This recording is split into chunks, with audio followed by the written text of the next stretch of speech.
Happy New Year, our dear esteemed viewers. Welcome back to another episode of the Inter-University Debate. My name is Douglas Onen, and I'm joined by gallant students who are running for the position of president in Uganda National Students Association.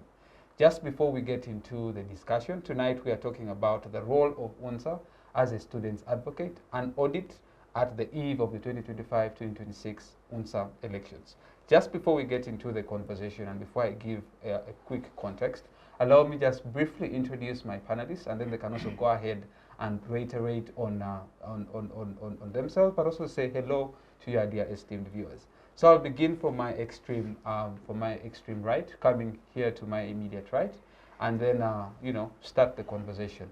From my extreme right, a gentleman from YMCA. He's the guild president by the names of Okoth Felex. Thank you very much for joining us. I'm looking forward to having an interesting conversation with you. A gentleman that you are all quite well familiar with. He has appeared on this show, but also on Youth Roundtable a couple of times. And yes, he's a regular on our show. Thank you very much, Mr. Rugumayo, for always honoring our invite, but also taking time to join us in this particular discussion. Right next to Mr. Rugumayo, we are joined by a gentleman from Mbarara University of School of Technology, abbreviated as MAST, by the names of Wilson Mugazhu. You're most welcome, and looking forward to having an interesting conversation with you.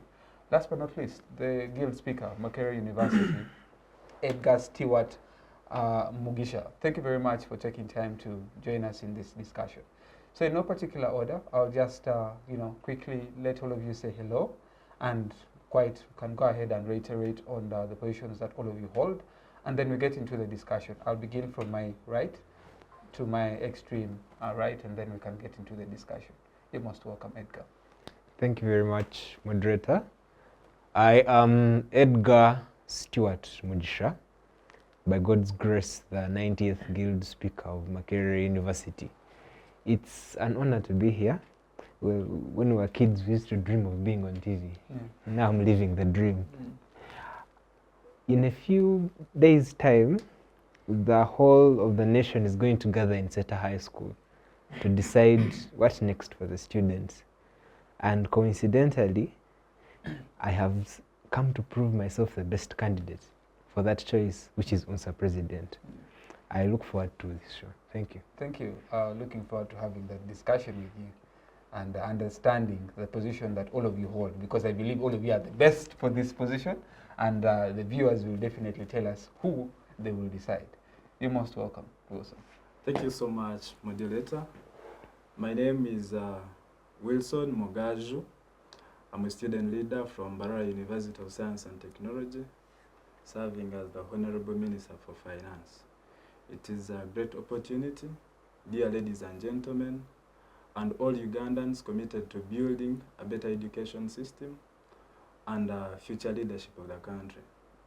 I decided to be here as one who is intending to lead a movement of students that can place students at the forefront of transformative change, and we are the drivers to where we want to be.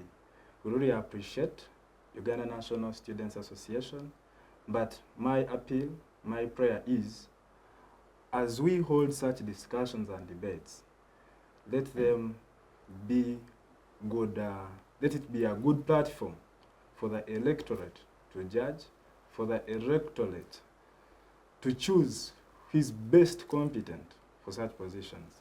It is a pleasure for me to be here, and it is going to be an opportunity to share with very many people, the students of Uganda, and all people interested in building a better education system, the future leadership of this country.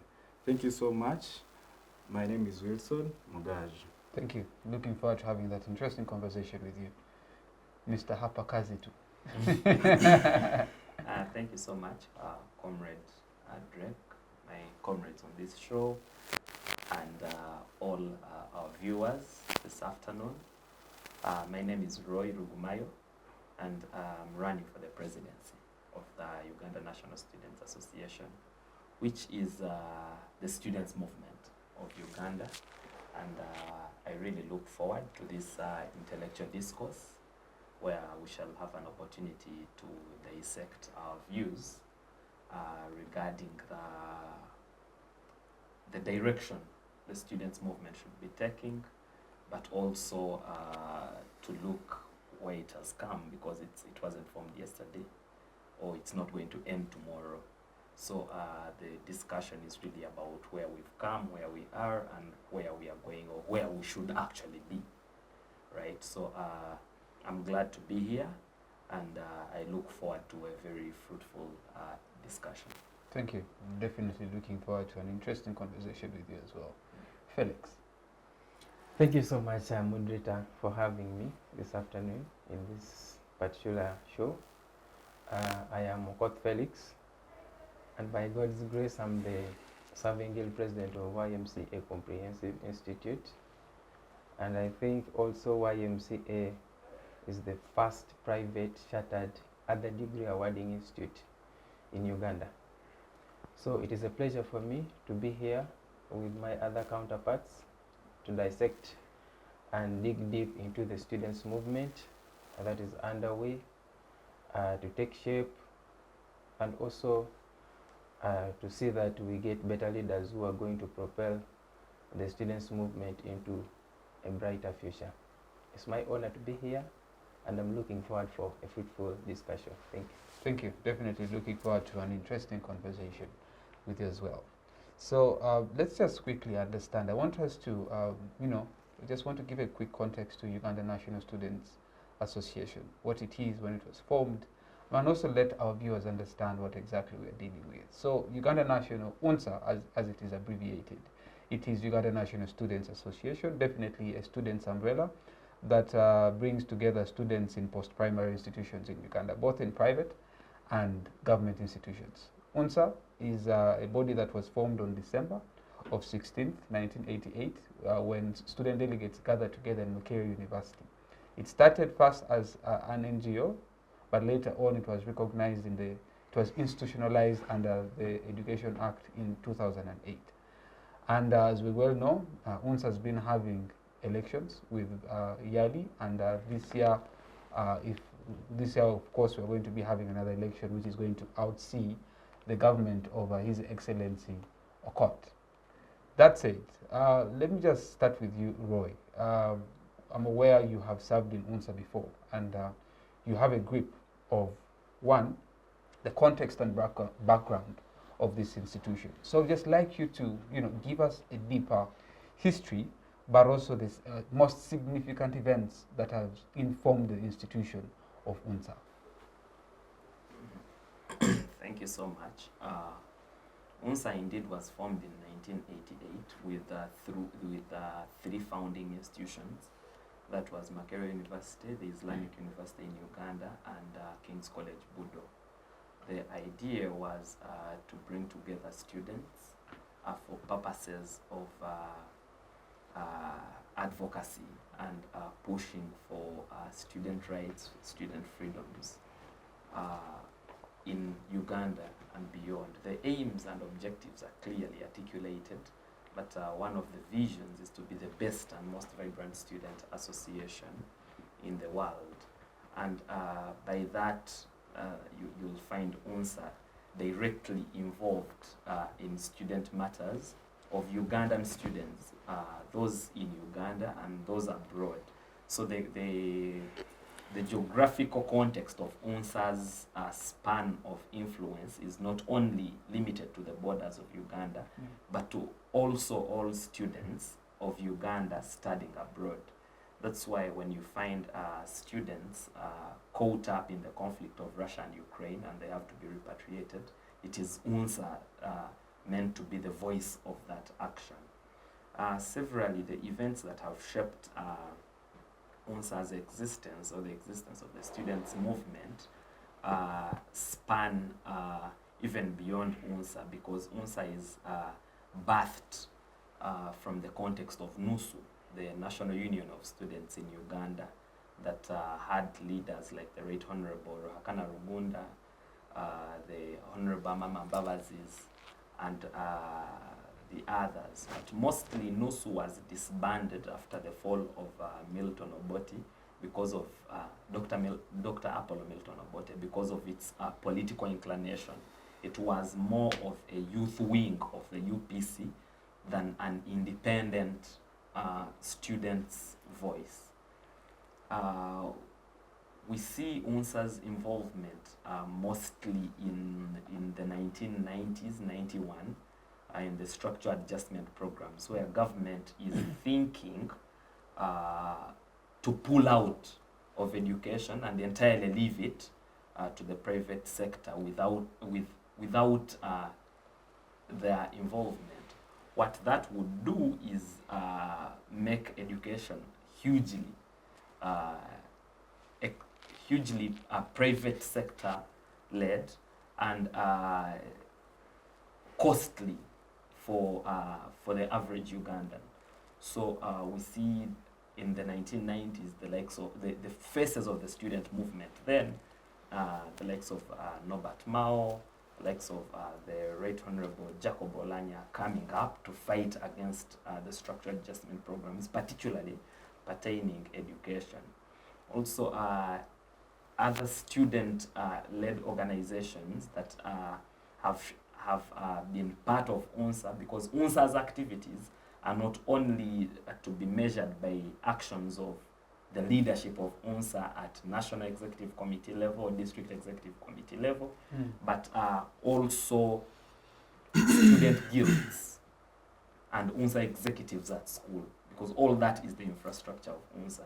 So whatever you've been seeing happening in universities as major events, we could as well accredit those to UNSA's involvement there.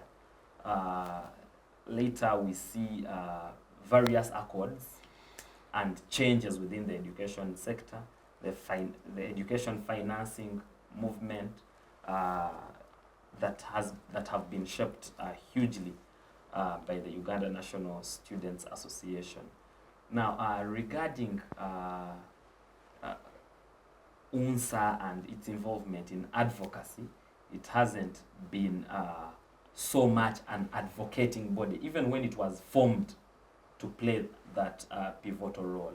So the administrative challenges that have hindered its involvement in its core objectives are what are leading to these major contestations in its leadership now, because there's a school of thought that I subscribe to, that UNSA must go back to the fundamentals, other than pointing at major things like growth from 3 institutions to now 4,000 subscribing secondary schools and 200 universities and other tertiary institutions that by virtue of being registered institutions are members of UNSA.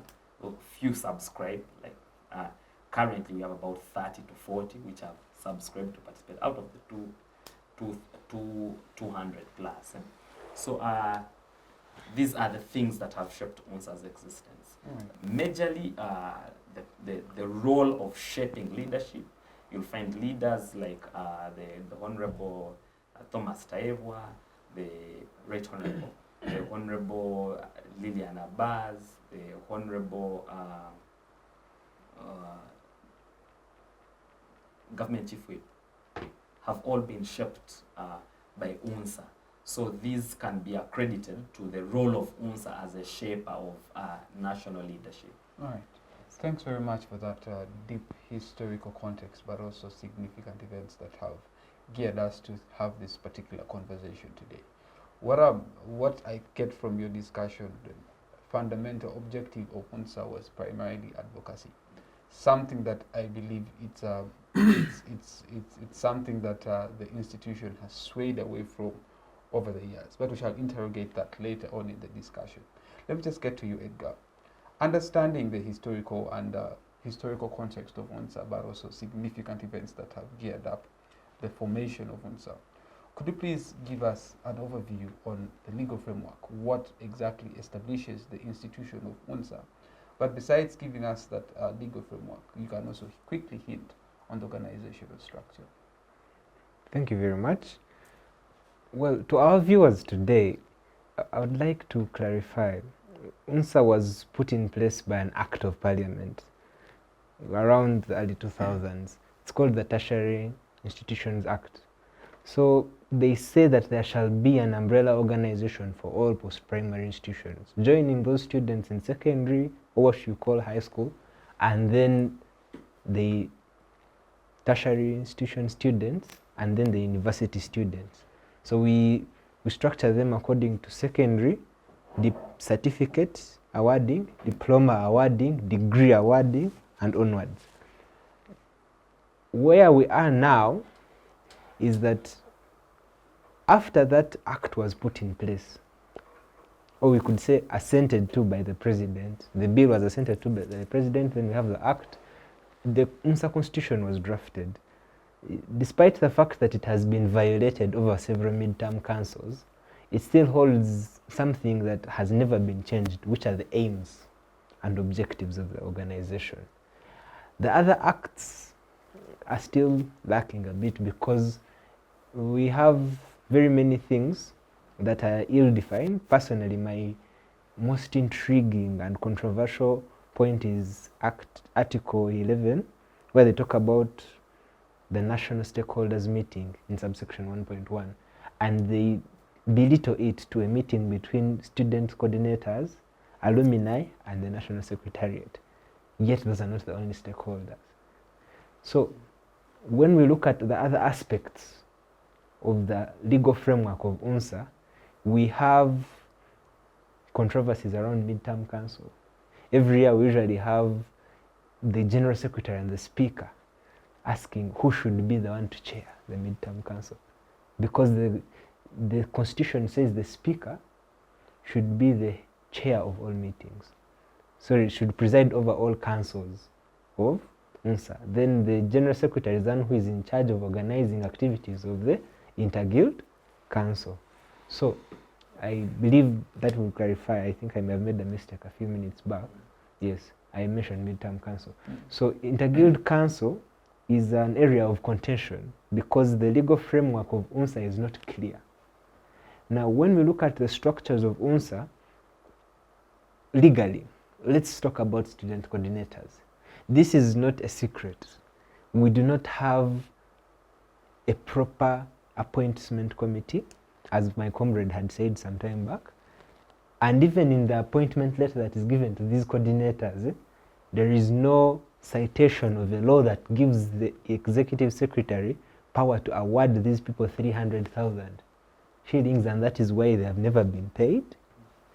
And when we look at, for example, the inter-school council, the inter-guild council, the coordinators forum, which is not even in the constitution, but then is still existent. So you wonder why are there so many loopholes, yet we say that as UNSA we have a functioning constitution. And then lastly, we could think about the executive secretary. What are the bounds in which he's supposed to work in terms of power, responsibilities, time frames?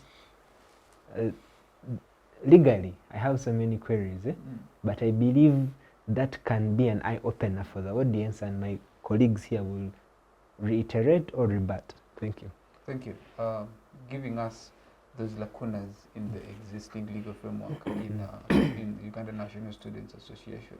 We'll definitely also interrogate that further, understanding that there is no proper structure, in understanding the powers of the speaker and the general secretary, but also understanding issues to do with the appointing bodies when it comes to the coordinators. Well, that is something we shall definitely look into. Let me get to you also. Understanding the one, historical context, two, bringing down the most significant events that have informed the association of UNSA, and then later on understanding the legal framework, but also the lacuna that exists in the legal framework. Quickly, just break down now the organizational structure. He quickly hinted on it, but we now want to understand, have an in-depth understanding of how UNSA is structured. Thank you so much, moderator. I really need to thank the former counterparts that have really opened up and they introduced us into this talk. But strictly to what you asked, UNSA is Uganda National Students Association. To you, dear viewers, UNSA is a body that specifically looks at students of Uganda majorly, and this capitalizes on students within post-primary schools and higher institutions of learning. But however, those in secondary schools are represented at district level, and those under certificate awarding schools or institutions. So normally their representation is through the district executive committee, whereby this has about 12 positions for these students in high school. So normally schools in a specific district come together for a district council. They appoint, they nominate, and openly go for voting to have members represent them at district level. This is a bracket for secondary schools and certificate awarding institutions. So that is how they are represented at DEC.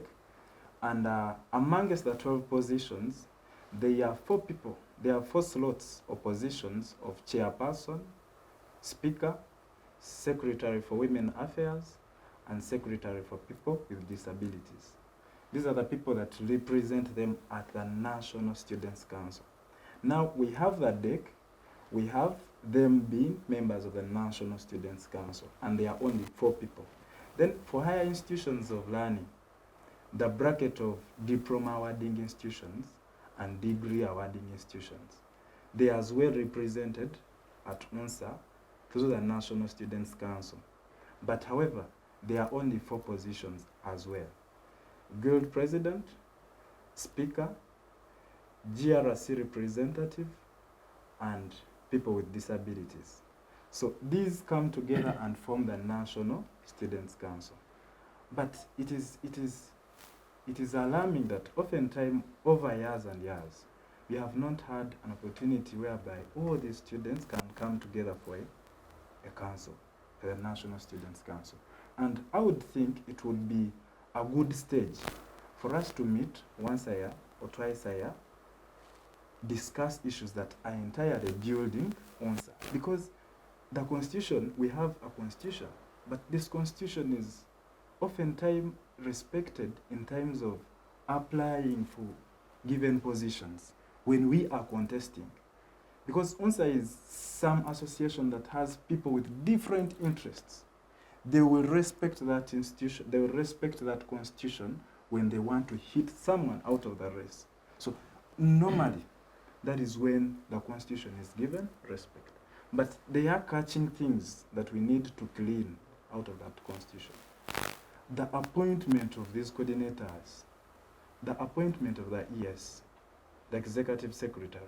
So when we come together from the National Students' Council, we have UNSA being represented at national, with people who form the executive of UNSA at national level. And they are, through the National Students' Council, these are the only people that are supposed to vie for these positions.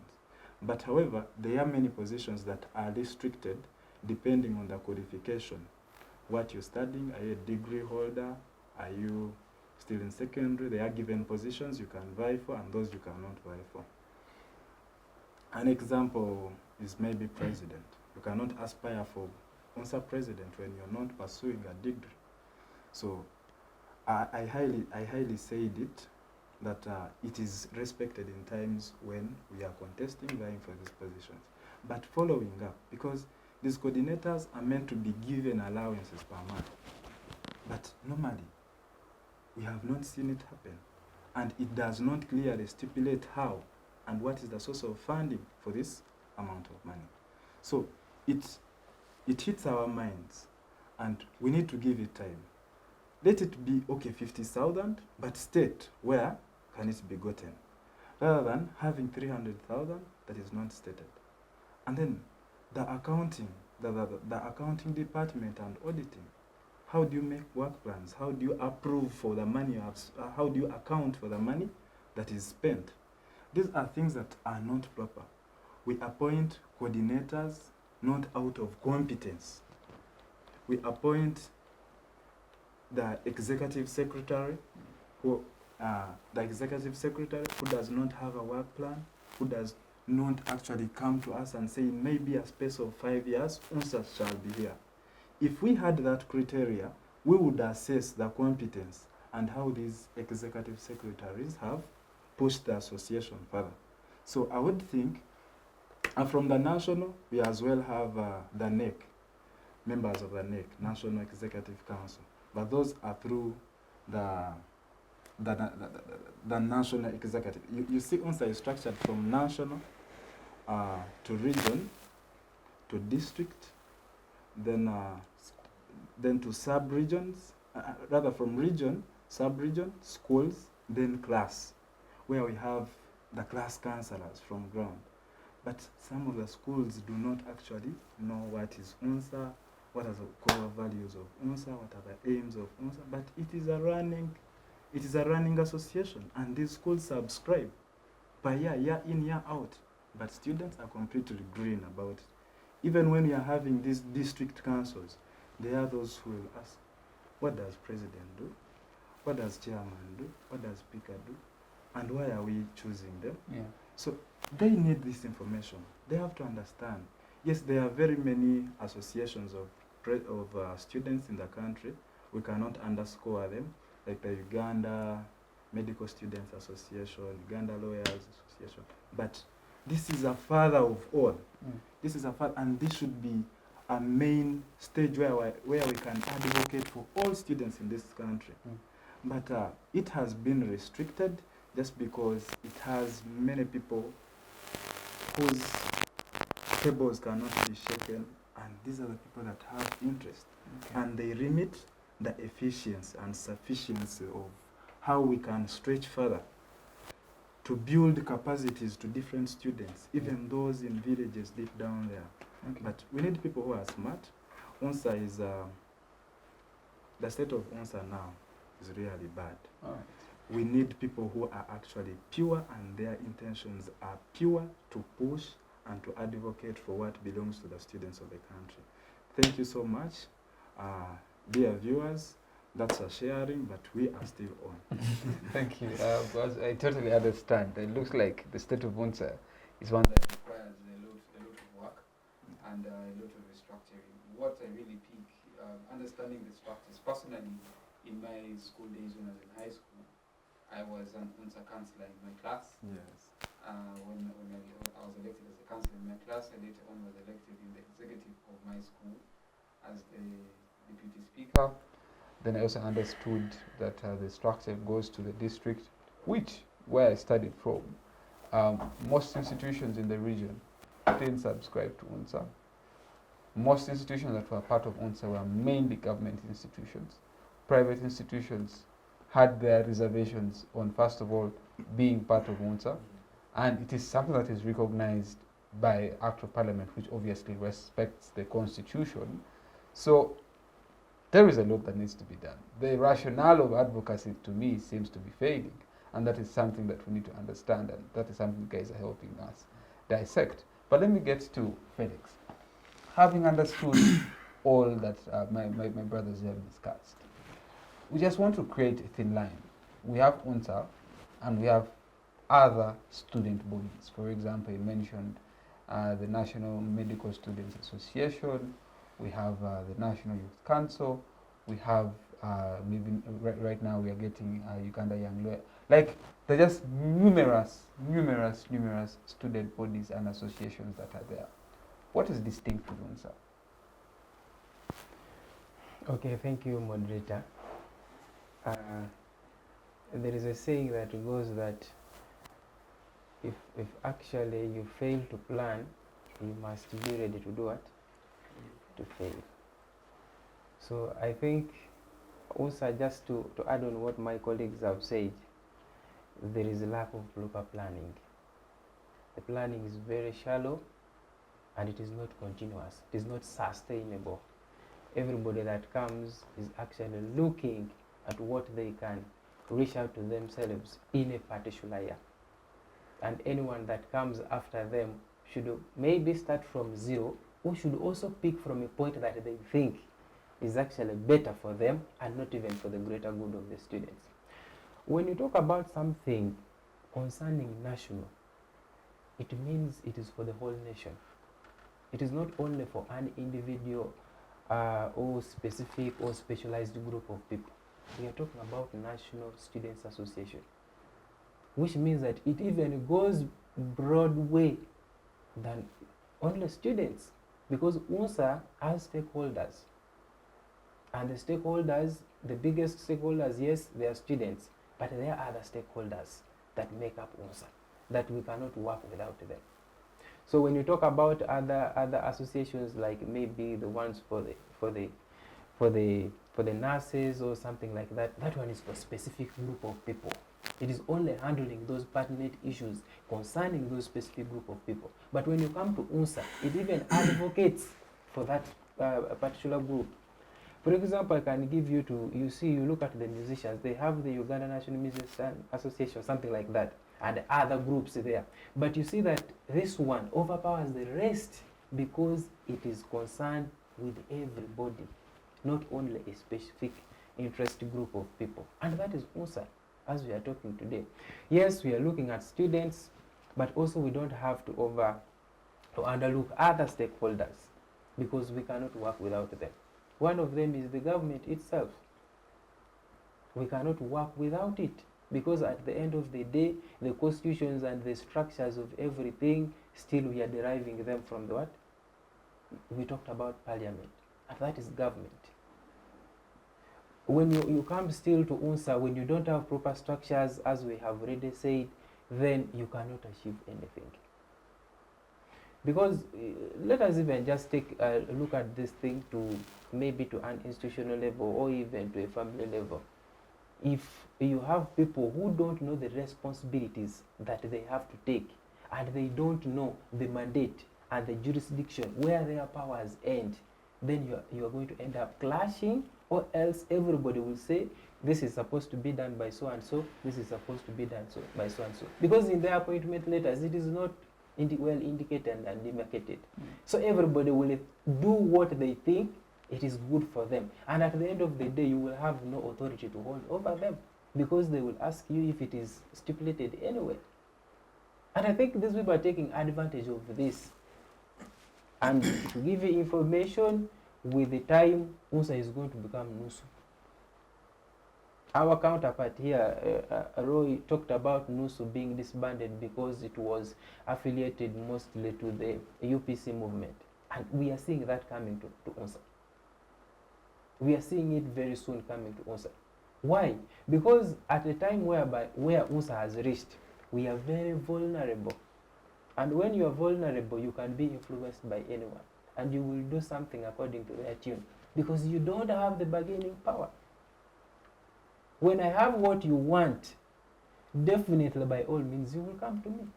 I will sit somewhere and I leave you do whatever you do. But when I know I have what you want, by all means you will come back to me. And that is the point where UNSA is.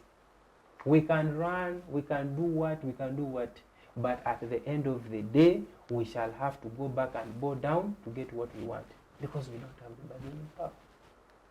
And you will look at even these other sister organizations, they are thriving way much than UNSA. I studied from a very, very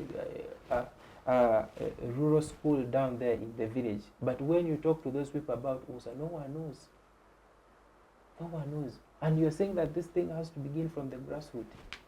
But with all the structures that are existent, we talked about the structures from national, regional, district, we go to sub-county, and then we go to schools.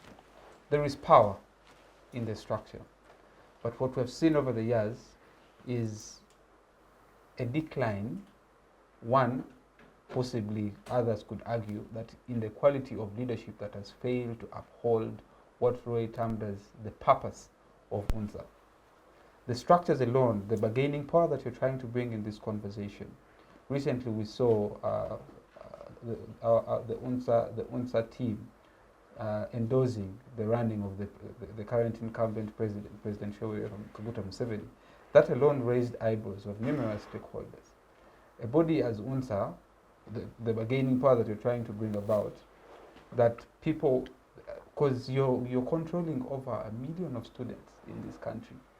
That means, in essence, you must have that bargaining power, because if you had the strength of saying, if let's say the president, one of you is the president on come Saturday, and you organize a structure and we say, we as UNSA, our stand is this, and all students agree to it, that is bargaining power. But how is that even going to be possible, considering that over the years we have seen interests overpowering what the core of your essence of taking those particular offices? That is exactly what I'm talking about. Yeah. As a leader, you have to be sensitive.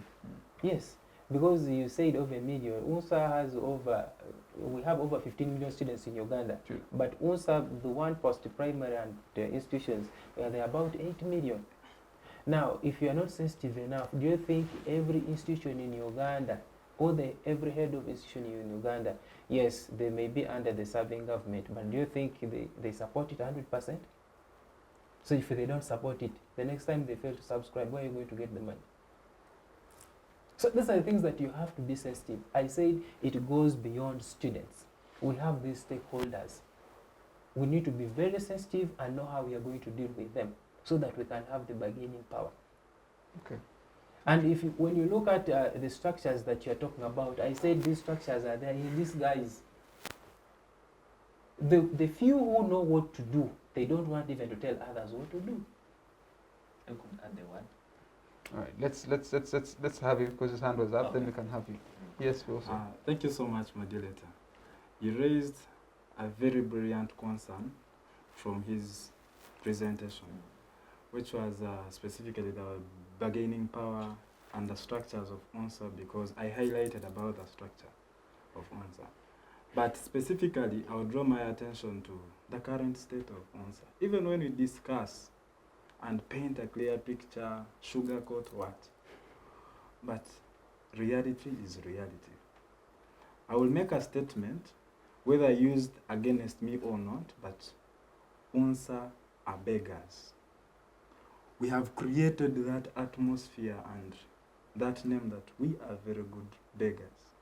And if you're a beggar today, if you run into this office as a beggar, then the next office as a beggar, trust me, you will not make independent decisions at the end of the day. There are very many people who could work with. If we are saying UNSA is under patronship of the President, His Excellency, let him further the association, rather than neglecting it to very many interested people to work with, partners with different demands, who are going to demand for different interests. So we need to restructure this. Set clear structures on how to run and account for this money of UNSA. UNSA are beggars. But coordinators are beggars. But one thing I would say, one thing I would say. Just allow me to cut you short. Yes. As a subscriber, Yes. yeah. Yeah. From my possibly secondary school, I was contributing 2,000 Ugandan shillings. Yes. I don't know whether we contribute it on a timely basis or on a yearly basis, annually. Yes.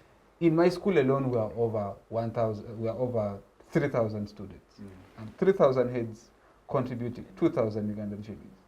Do the math. And you have very many schools in the region, all contributing what? The same.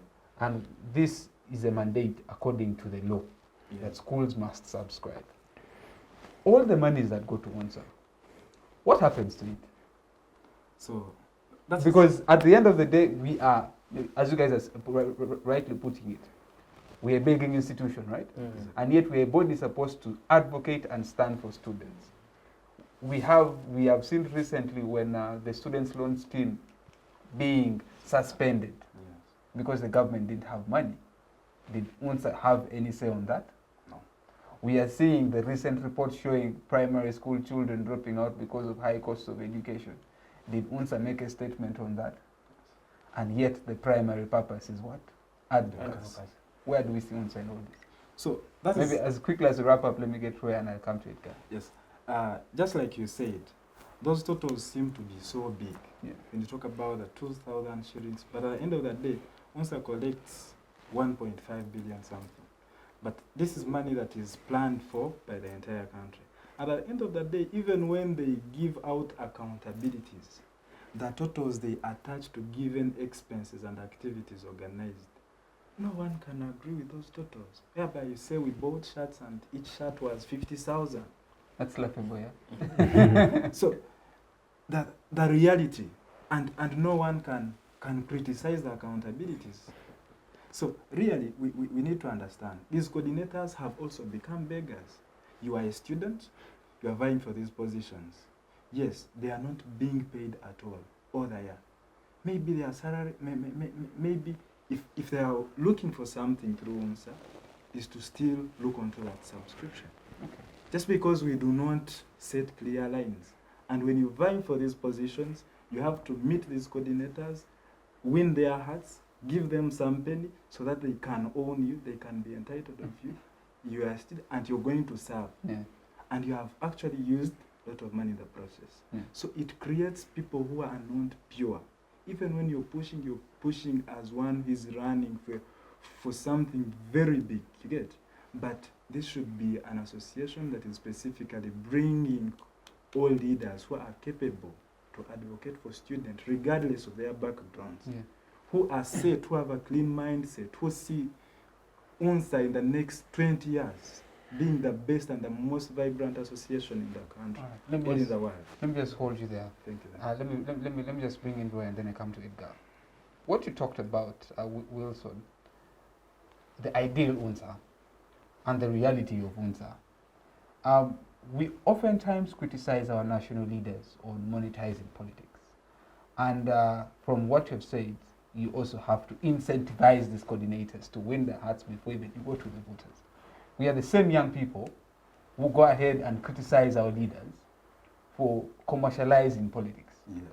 UNSA, an institution that is an office that you're supposed to hold to advocate for the students. You need to buy your positions to get in. Roy Rugumayo. This is an institution you intend to run for and serve. Yes? And these are structural issues that we have talked about, but an epidemic that is eating up the institution and other institutions. Why is it that UNSA is also succumbing to this vice that our national leaders are victim to, and yet we're the same people who criticize them on the same, and we're doing the same thing to get to these positions? Why UNSA? Thank you so much.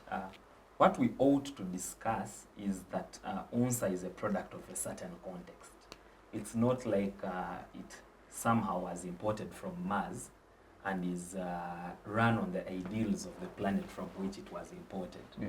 It is a product of the context that is corrupt and rotten. But that does not in any way say UNSA itself must be corrupt and rotten. And totally agree with my colleagues here. I will elucidate here and there. You'll find that what UNSA needs for it to achieve liberation from what Comrade Felix called a culture of beggary is to build systems that guarantee internal self-sustainability. And this will head it back to its core of advocacy. When you are an association that begs, you lack the moral authority to criticize. You do not have the moral authority to criticize. And I'll give you a few examples of what, through the years, we've done to liberate UNSA from the culture of beggary. When we came to UNSA in 2022, the highest it had ever collected in subscriptions, because an association survives on subscription by its members before any other thing, membership subscription. First, it causes member loyalty. Secondly, it causes accountability for the association to work for subscribing members. And schools were charging or levying the subscription fee, but not submitting it or remitting it to UNSA. So in the spirit of building an association that is internally self-sustainable, we drew up structures for efficient collection of subscriptions. And from 200 million that had ever been collected in 2014, we are able to raise it to 1.6 billion in a period of 1 year. Now, that is meant to create an association that can work itself out of paying its staff, funding its own activities without having to beg from anyone. So that when we say Ministry of Education, we want now to discuss a policy on affordable education. They do not have the authority to say, but you came here yesterday asking for toilet paper or for tea to run your own office. So this UNSA begging to even hold an annual general meeting, to even keep its door open, is what the challenge is. The culture of beggary. The second issue, and I've raised it and people have ridiculed me, is the issue of independence. And there are symbols that point to independence. Things like a national student center. A national student center, as simple as I can mention it, right? In a national student center, what we are liberating the students from is being afforded a corridor in the Ministry of Education. So that when you ask hard questions, when you ask important questions in line of advocacy for the students' movement, you are not reminded of how you sit in the corridor of Ministry of Education and they can lock and open whenever they want. And we've seen it before. Someone asked questions about accountability in 2023. The office was locked for a whole year. The students' movement didn't have an office in the whole of 2023. Why? Questions of accountability. And this is a body that is supposed to be asking these hard questions about government commitment to education financing, government commitments to sanitary towels. Because you remember, government made that commitment in 2015 heading to the 2016 election. Now, UNSA is meant to be asking these questions. Now, regarding the endorsement, I do not entirely disagree with the endorsement of the patron of UNSA, but to what benefit for the students? You see, we are supposed to be an association that advocates, that lobbies for students.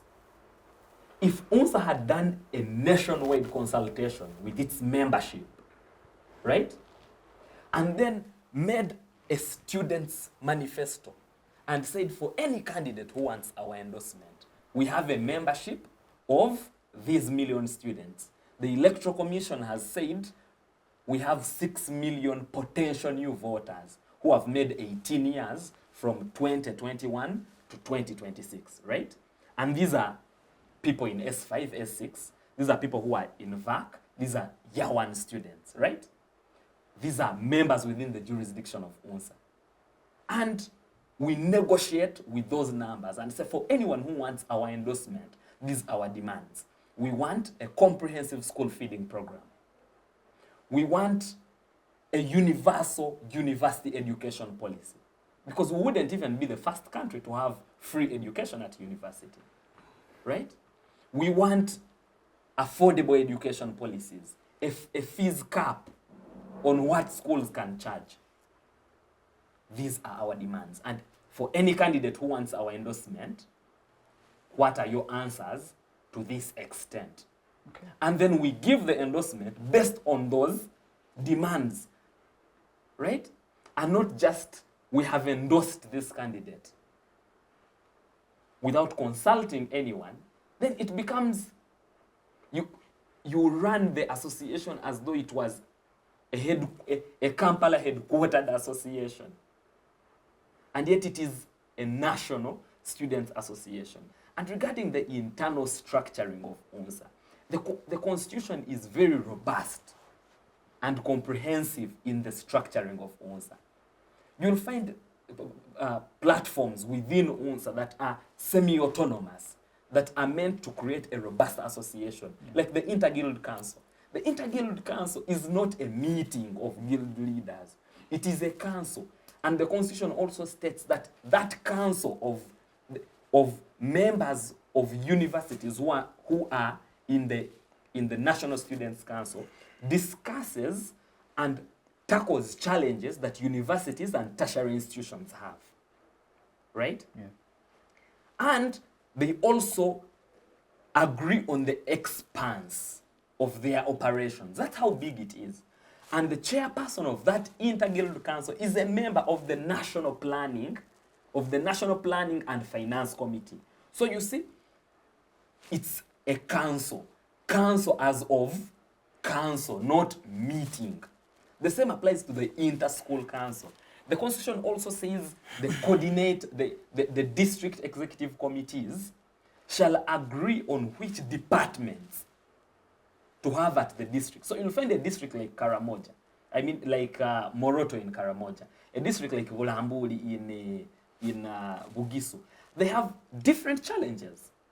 And so the district executive committee, in full knowledge of the challenges that the students in the district are facing, are meant to come up with the departments for operationalization. Yeah. Now, all these are within the robust system of UNSA. Yeah, and if you do not, if you run the association as though it were a small briefcase organization, you miss the point. Because the Constitution gives us a mandate to run it as, because 14 NEC members cannot serve these millions of students efficiently. And that is why you have those structures. So yes. allow me to cut you short and bring in Edgar, then you can go into a short break and come back to a session to allow us discuss the solutions we offer for UNSA in terms of our manifestos. But Edgar, something that personally and many other students were wondering, because I overheard a senior citizen in this country said, we shall forever be a begging generation. Yeah? An action of an institution that represents the students is making or presents or signifies majority of the students as beggars, which is not the case. We have numerous dissenting opinions. Roy has just mentioned that UNSA shouldn't be run as, a headquarter institution. It's a national students association. Just want to get your opinion on this. The problems and challenges in UNSA, particularly emanating from the ability not to make decisions in consultation with its constituency. What can be done differently? Thank you very much. When we talk about what could be done differently, well, I would like to say that there are some people who do not want that conversation to happen. So I'll start first of all by thanking Civic Space TV for giving us this platform. Why would someone not want students of the nation to talk about what should be done differently? I'll give you this context. The UNSA that we talk about is an organization whereby, even though UNEB says that you must bring a receipt or pay the money, and these people still do not pay. Then we have an issue whereby we have a vice chancellor of Makerere University who asked me, we were so tired that we told UNSA, you know what, let students pay direct to your account, we shall ask them for receipts, because the money that leaves our account every year hurt us. Then I told him I'm running for UNSA president, and he said, now what do I gain from that? Because the National Secretariat is just 3 kilometers away from Makerere University, but they've never even paid a visit to our guild. I've never hosted them. And he's wondering if they can't even give us a courtesy visit. So these universities and tertiary institutions, it has become so bad that the tertiary institutions under the umbrella organization are planning to split from UNSA next year. And I know, Mr. President, you can attest to that fact. Because they are wondering, why should we even pay? So, I saw you ask a question that what happens to the money people collect? They don't collect money. This is just money that the coordinators talk to their friends, and then the friends go to your neighbor and they say, I'm demanded 6 million, let me pay 2. If UNSA was to actually actualize and realize the subscription it's supposed to collect, it would be in 40, 30 billion. But then, when people lose trust in an institution, you will not have anyone giving what is supposed to be given. So who eats that money? Now, we will start properly at the school level. A head teacher will, even in some regions, some head teachers charge 5,000. 5,000 from a student, and he says, per term actually. And he says, UNSA doesn't work there. The national executive is eating. Let me also eat at my level. The coordinators organize themselves into sub-regional and regional groups, and then they also enjoy at that level. Then even the National Executive Committee, now this is where I'll come to where you asked. We have a lot of hypocrites in the National Executive Committee. These people come during the election and give us concocted manifestos. Then when they reach there, they do what some MPs say. They said, my people sent me, let me also eat. So, when you have a National Executive Committee that is eating, these are the 14 people that are supposed to be the creme de la creme of the country. They will give a signal to everyone else down them in the structure that, you know what? Time to eat. 23rd of January, that's when the signal will be passed. I have passed through. Everyone who supported me, Simbule. Now, that is the first thing that needs to be changed. The mindset. And unfortunately, you can't change the mindset of the leader who has already been elected.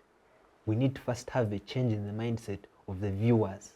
The parents who are going to send these kids to Seta High School this weekend, and the children and university students who are going to Seta High School must first change how they think.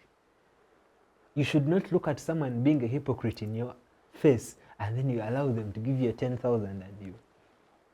The reason why we still have issues of incentives and bribes in UNSA is because, as I mentioned in the Twitter space last week, we do not have financial autonomy.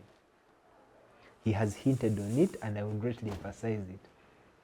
You cannot have your subscription as the only source of income and revenue in UNSA, and you'll think you'll be financially independent. You just be a laughing stock that is rubbed through the mud and dragged every close of the year.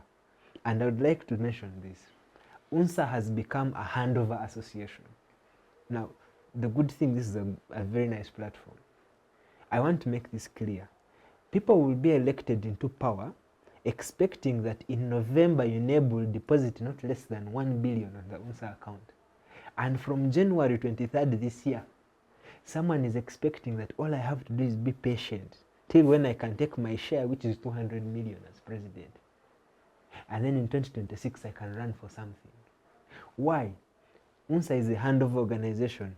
1-point-something billion is deposited at the beginning of November, and in 2 weeks, the account is dry. They deposit in September, and by November. No activity held. But they say that this one traveled to Makerere, they've never come, this one did what, we paid. Now what hurts most is that people do not see the value for money. Now that is why it is the core principle of my campaign. The second thing that has to change if people are going to see a different UNSA is how UNSA is felt at institutional level. We don't feel it. Now, thank you very much. And that is where I am going. We had a guild president in Makerere. Makerere gets about 300 million every year. She said, me and my ministers, we are not going to do any of the things that people are talking about. She said, I will paint some of the blocks in Makerere University. She sacrificed what we call her mugati, and she painted. And because of that, the president noticed that this person is selfless. She has never gone back. She has always been rising up. But in UNSA, the budget for allowances is more than the budget for projects. In our guilds, the UNSA structures at university level, the budget for GRS's allowances will always supersede the budget for any project of a minister. In schools, I was in UNSA structures in entire school. I remember the budget for refreshments for our meetings always had to be big, because as councillors, the one privilege we had is that every meeting would take meat. And that is the mindset we have put in these kids. But for people to see value, Get the guilds of each institution. Give them paint.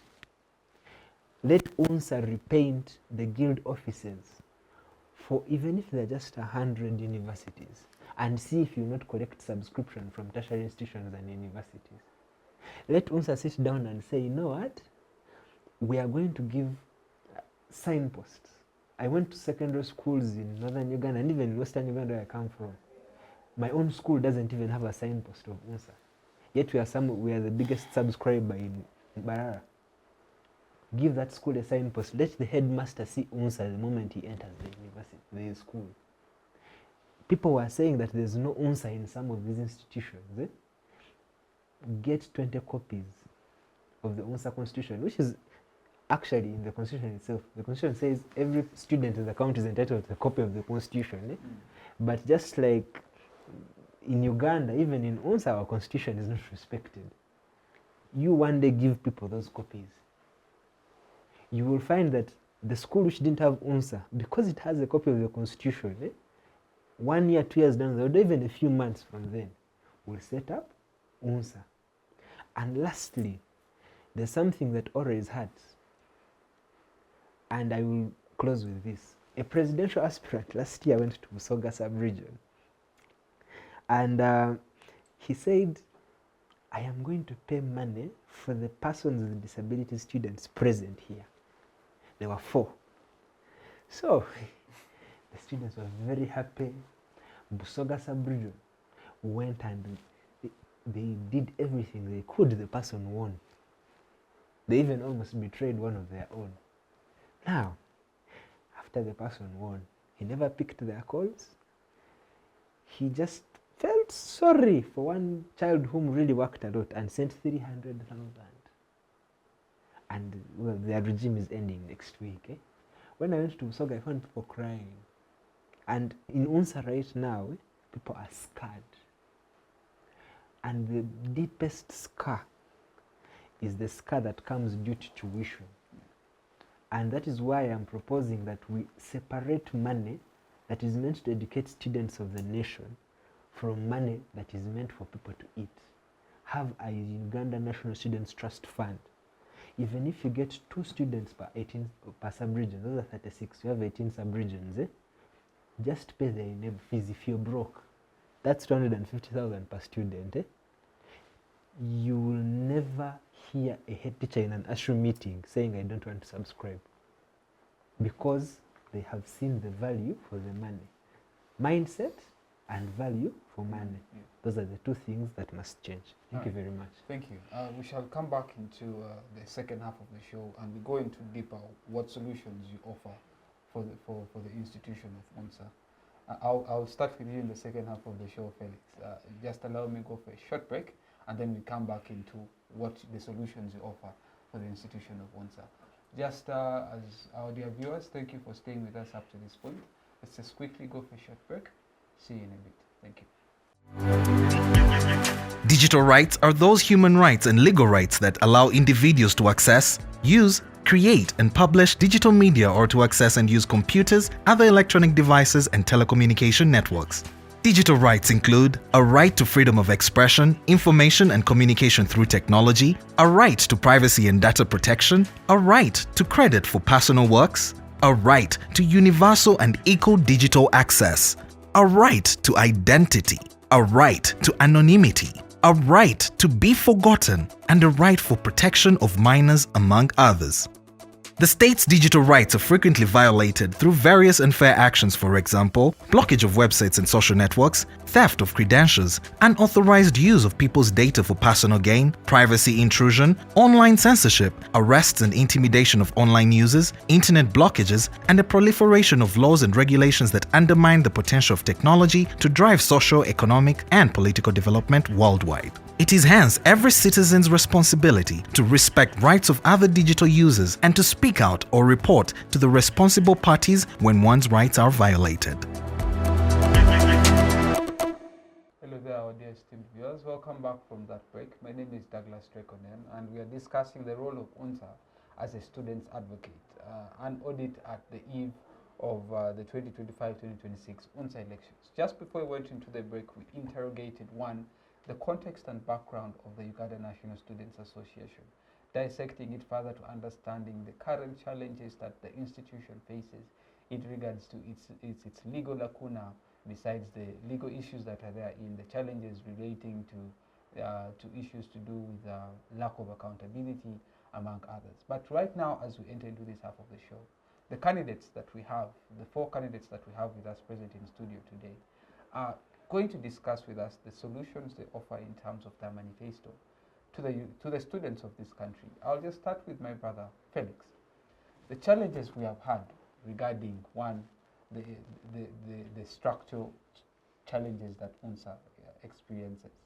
Besides the structural challenges that UNSA experiences, the issue to do with subscription, subscription and lack of accountability. Besides the subscription and lack of accountability, the inability of the leaders to understand that UNSA is an institution that represents national students of this country, and making it a personal or headquarter association, as Roy put it.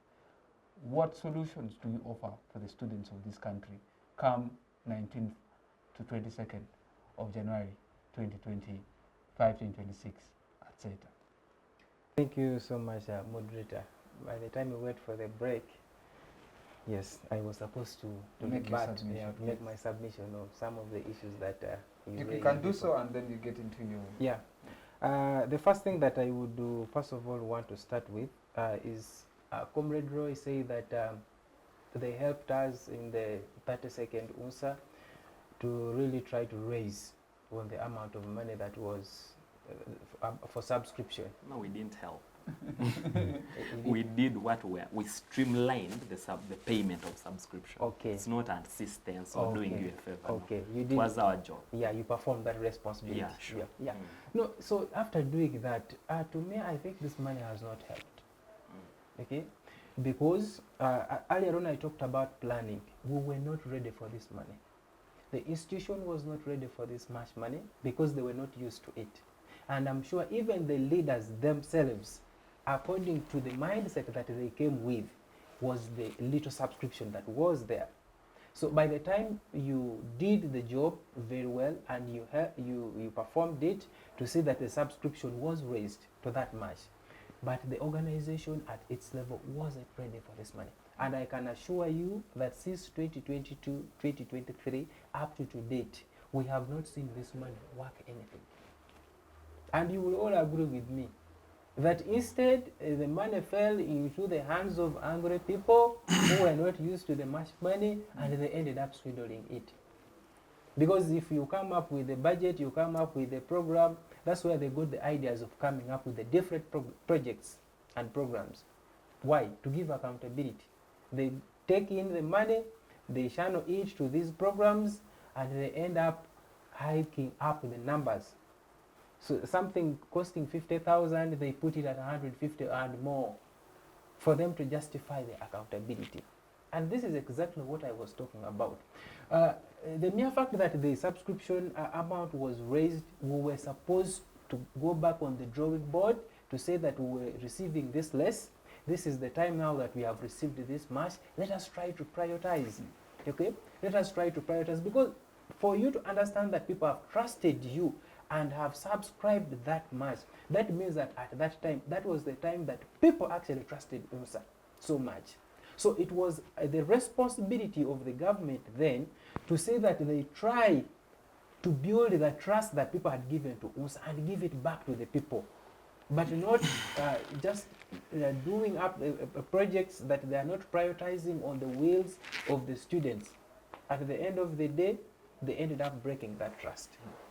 Okay, yes, the money is still coming, but I can assure you that it will deteriorate, and it has already started deteriorating.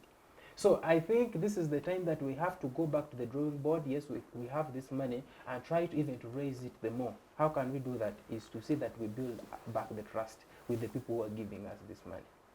And the other thing that we really talked about is planning. I said earlier on, if you don't have a plan, you get ready to fail. Okay, we are not going as an institution very big like UNSA. Okay, I think people just underrate UNSA. They don't know what UNSA is supposed to do. At the end of the day, We think UNSA is just for a few selected individuals to just come, to sit there. They bring up projects for the interest of themselves or for the selected few, and they think they are actually talking on the behalf of the entire students in this nation, which is very wrong. We need to go back to the grassroots. We need to consult these people. We need to carry out intensive research to actually find out what these people really need and what they are going through. I can give you an example. Me, I started from a village school before I came to Kampala. You will find a kid of 16 years, 15. He's in P3. Now, a kid of that age who is studying in P3, you cannot even give assurance by the time they lock to 20 years because they even have to repeat classes. Okay, by then they will either be completing P7 or still be in P7. How can we help these people? How can we help them from the grassroots level? Because these are the people we are building. And at the end of the day, these people will raise up from there. Mind you, the community that have seen these people grow up from this poor background and struggling with life, at the end of the day, these are the people that we shall see them in parliament. I don't want to mention names, but we have seen them because they represent directly the interest and the image of these communities.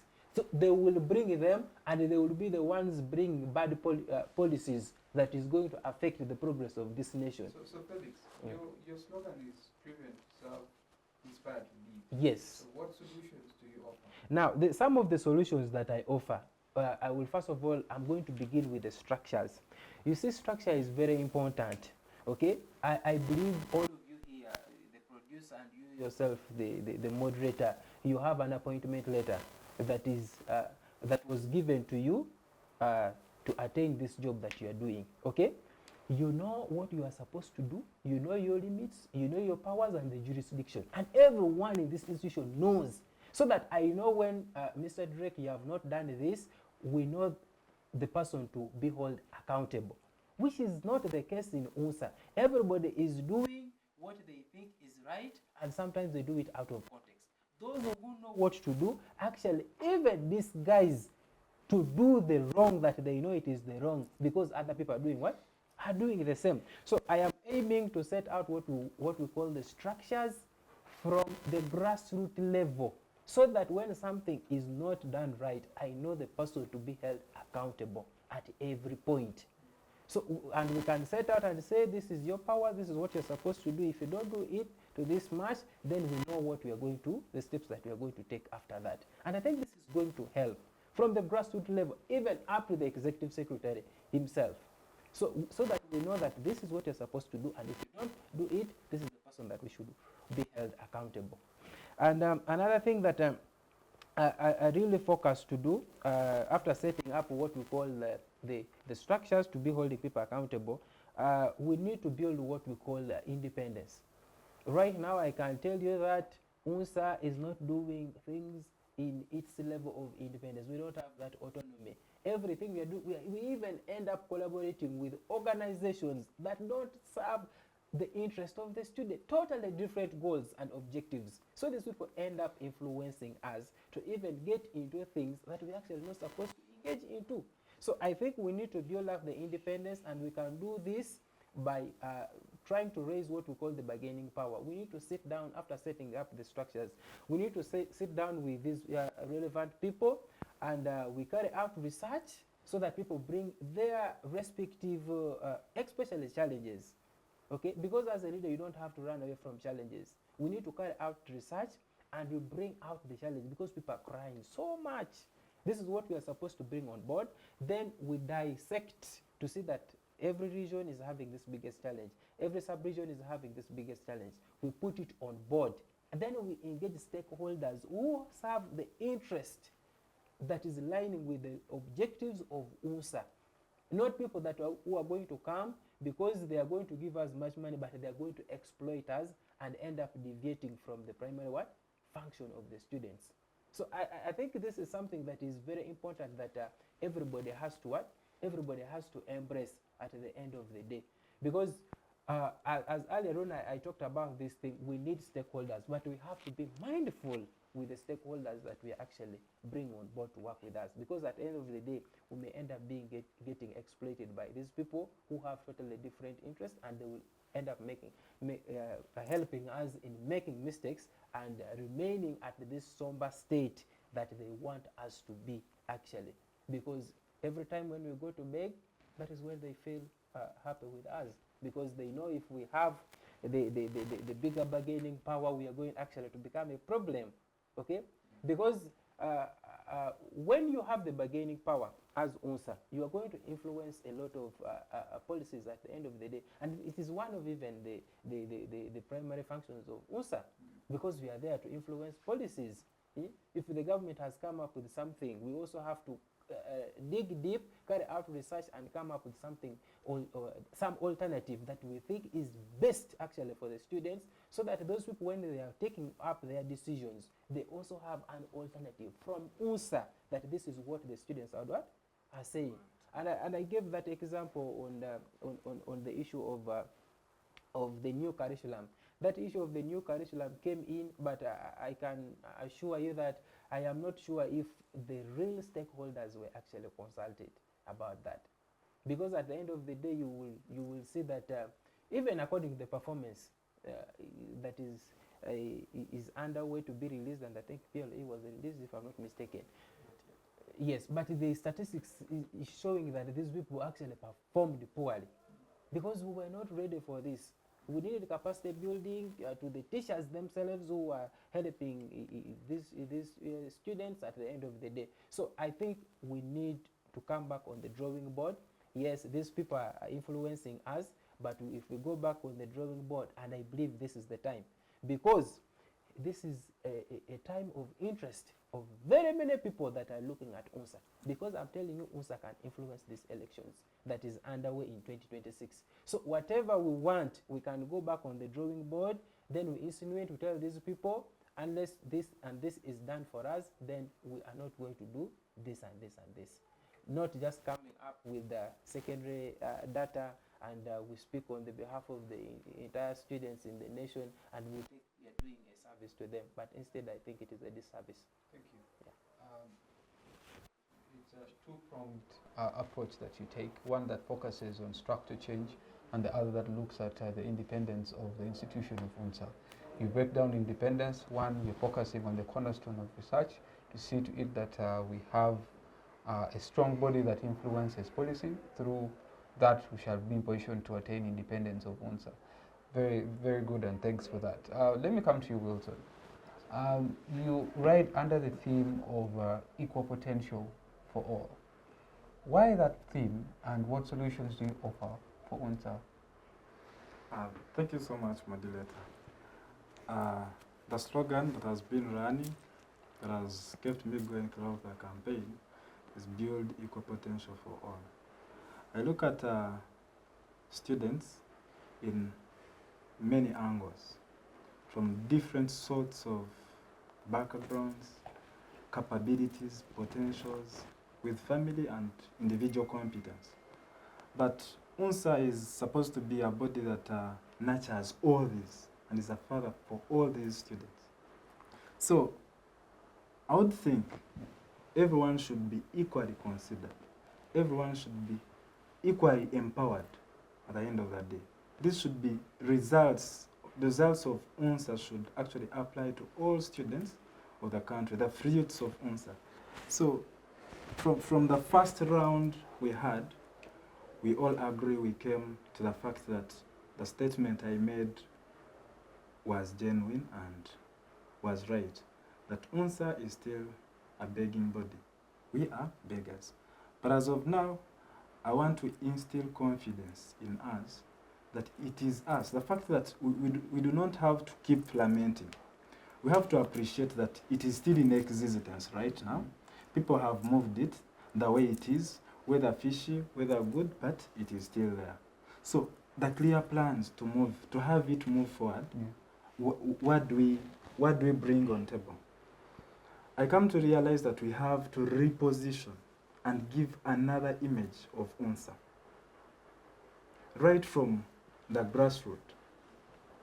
In my manifesto, I think it is more of a practical thing. My manifesto is more practical and realistic. I've had people promise, my counterparts, my opponents, but at the end of the day, student leadership is always 1 year. Could it be secondary, could it be university? It is always a 1-year term. So whatever we pledge, whatever we promise to our voters, the electorate, should be mindful of that. So there is one thing I believe shall be a cornerstone. And if we come in with a regional induction and assessment meetings, these regional induction and assessment meetings will comprise of the coordinators, will comprise of the head teachers, will comprise of leaders of these institutions, the deans of students at higher institutions of learning, and DEC members plus the delegates at National Students' Council. When we do this at a regional level, it gives us a clear understanding of how things have been done before. Where do we begin from? Because I agree to the fact that when we come to this politics, in this arena, when we are campaigning, there are people you collide with. And at the end of the day, you need them. You're going to work with them as president. There are coordinators who will support you and those that will not support you. But at the end of the day, you have to work together. So if we have these induction and regional assessment meetings, where we can brainstorm, assess how are we doing, what are the expectations of these head teachers, can we incorporate in our work plan as UNSA to see that every university, whenever they are drafting their work plans, they need to have an element of partnership with UNSA. This will haunt them to pay the subscription. I highly believe that next regime, I being the captain in that regime, will actually raise the high subscription. We shall be financially independent and things will be done in the right time. This will help us to compile detailed reports because one of the most selling activities has been debates. But at the end of the day, it is not sufficient enough. They hold the debate and the regime is done. They increase allowances of NEC year in, year out, these students, for actually our leaders at National Executive Council, with the leaders who are aspiring today. At the end of the day, they are the same people that demand for higher allowances, but coordinators are not considered, no allowances for them.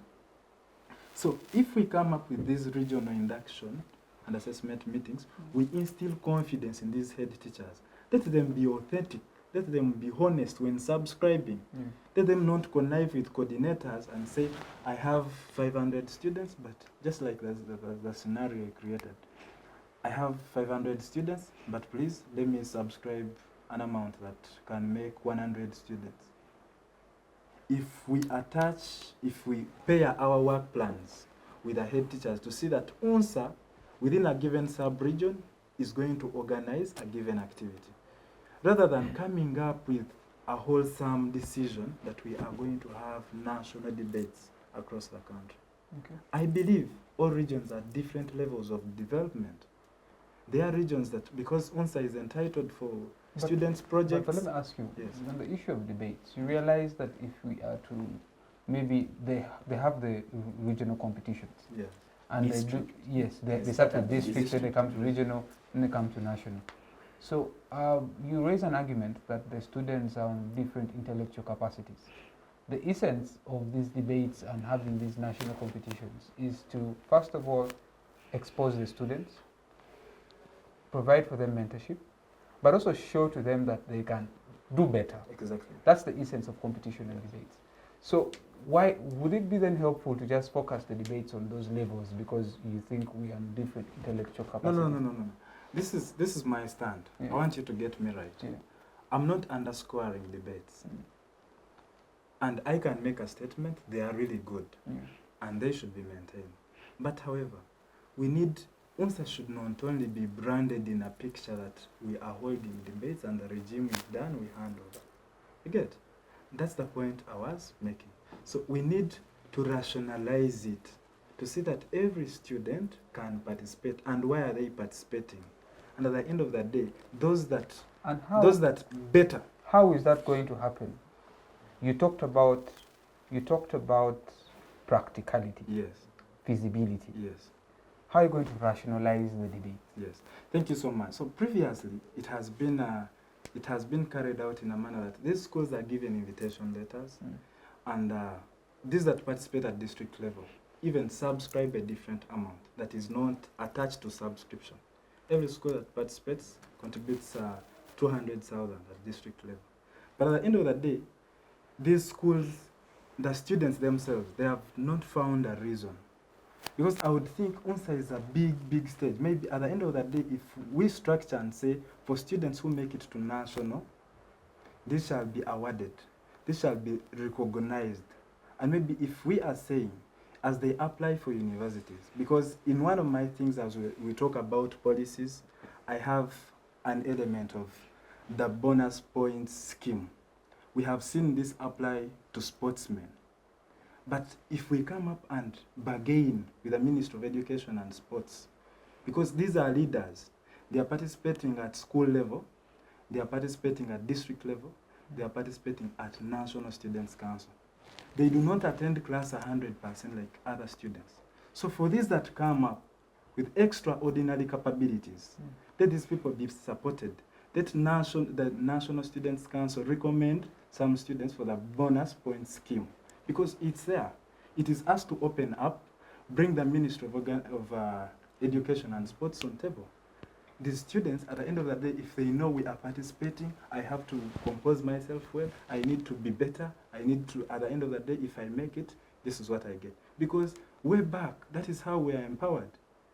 If you know, I'm doing this, but at the end of the day, I'm going to be given, I win a scholarship, or I win something, at the end of the day, these students will actually put in their very best efforts to compete in these debates. All right. As you wind up, yes. Another thing, I would think we need to do a follow-up. These coordinators should not feel like they are rendering free service to UNSA. Let there be a feasible and practical way of them, of empowering them, of motivating them to work for UNSA, because they are not considered anywhere, I mean. So if we come up and say, because I believe we have an account that has been running for years, but this is the time we should think about coordinating, because for us we are young people and very ambitious. We want to lead, we want to go for national politics or what. But I believe these are people who are mentoring kids, these are high school students, and also mentoring some of us, the contestants, because they are professional. So we have seen the president, we are working with the president. Can we bring in, we know the government programs, how they have been running. Talk about the PDMA, talk about the MYOGA, talk about SACCOs. So can we have a coordinator SACCO as UNSA? And my pledge is, can we fix some amount of money as we are leaving the regime? To fix some amount of money for them to begin with. This can be a long-term dream. Maybe as the next president comes in, we make it a caricature as the president leaves, but maybe if you are not going to meet their expectations of monthly allowances, let every president for years fix a given amount of money to the coordinators circle. Because they are doing business, they are independent people. At the end of the day, we are also bringing them on board. All right. Yes. Thank you. That's a good one. 3 key things. 1, talk about equal empowerment for all students. 2, you highlight the issue of introducing the regional induction and assessment meeting to continuously have follow-ups. And lastly, an introduction of what you term as a coordinator circle, to more like an appreciation for the work that they do. Yes. All right, thank you. Edgar, let's come to you. What solutions do you offer for UNSA? Before you talk about solutions, I believe you must first understand the problem. Yes. UNSA is an organization that has seen fluctuations. We have gone from Honorable Lilian Abe to a president whom fought so hard, and in the end, instead of helping students, closed the office for a year. Actually 6 months to be specific. And now we have a president whom has opened the office for a year, but the office has just been open. And that is the fact. Well, we credit him, but the truth is, when you're coming from negatives, even if you do +5, it's okay. You have achieved. But the question I have for the students of this country is, is 10% productivity enough? Let's first hold that thought there for a minute.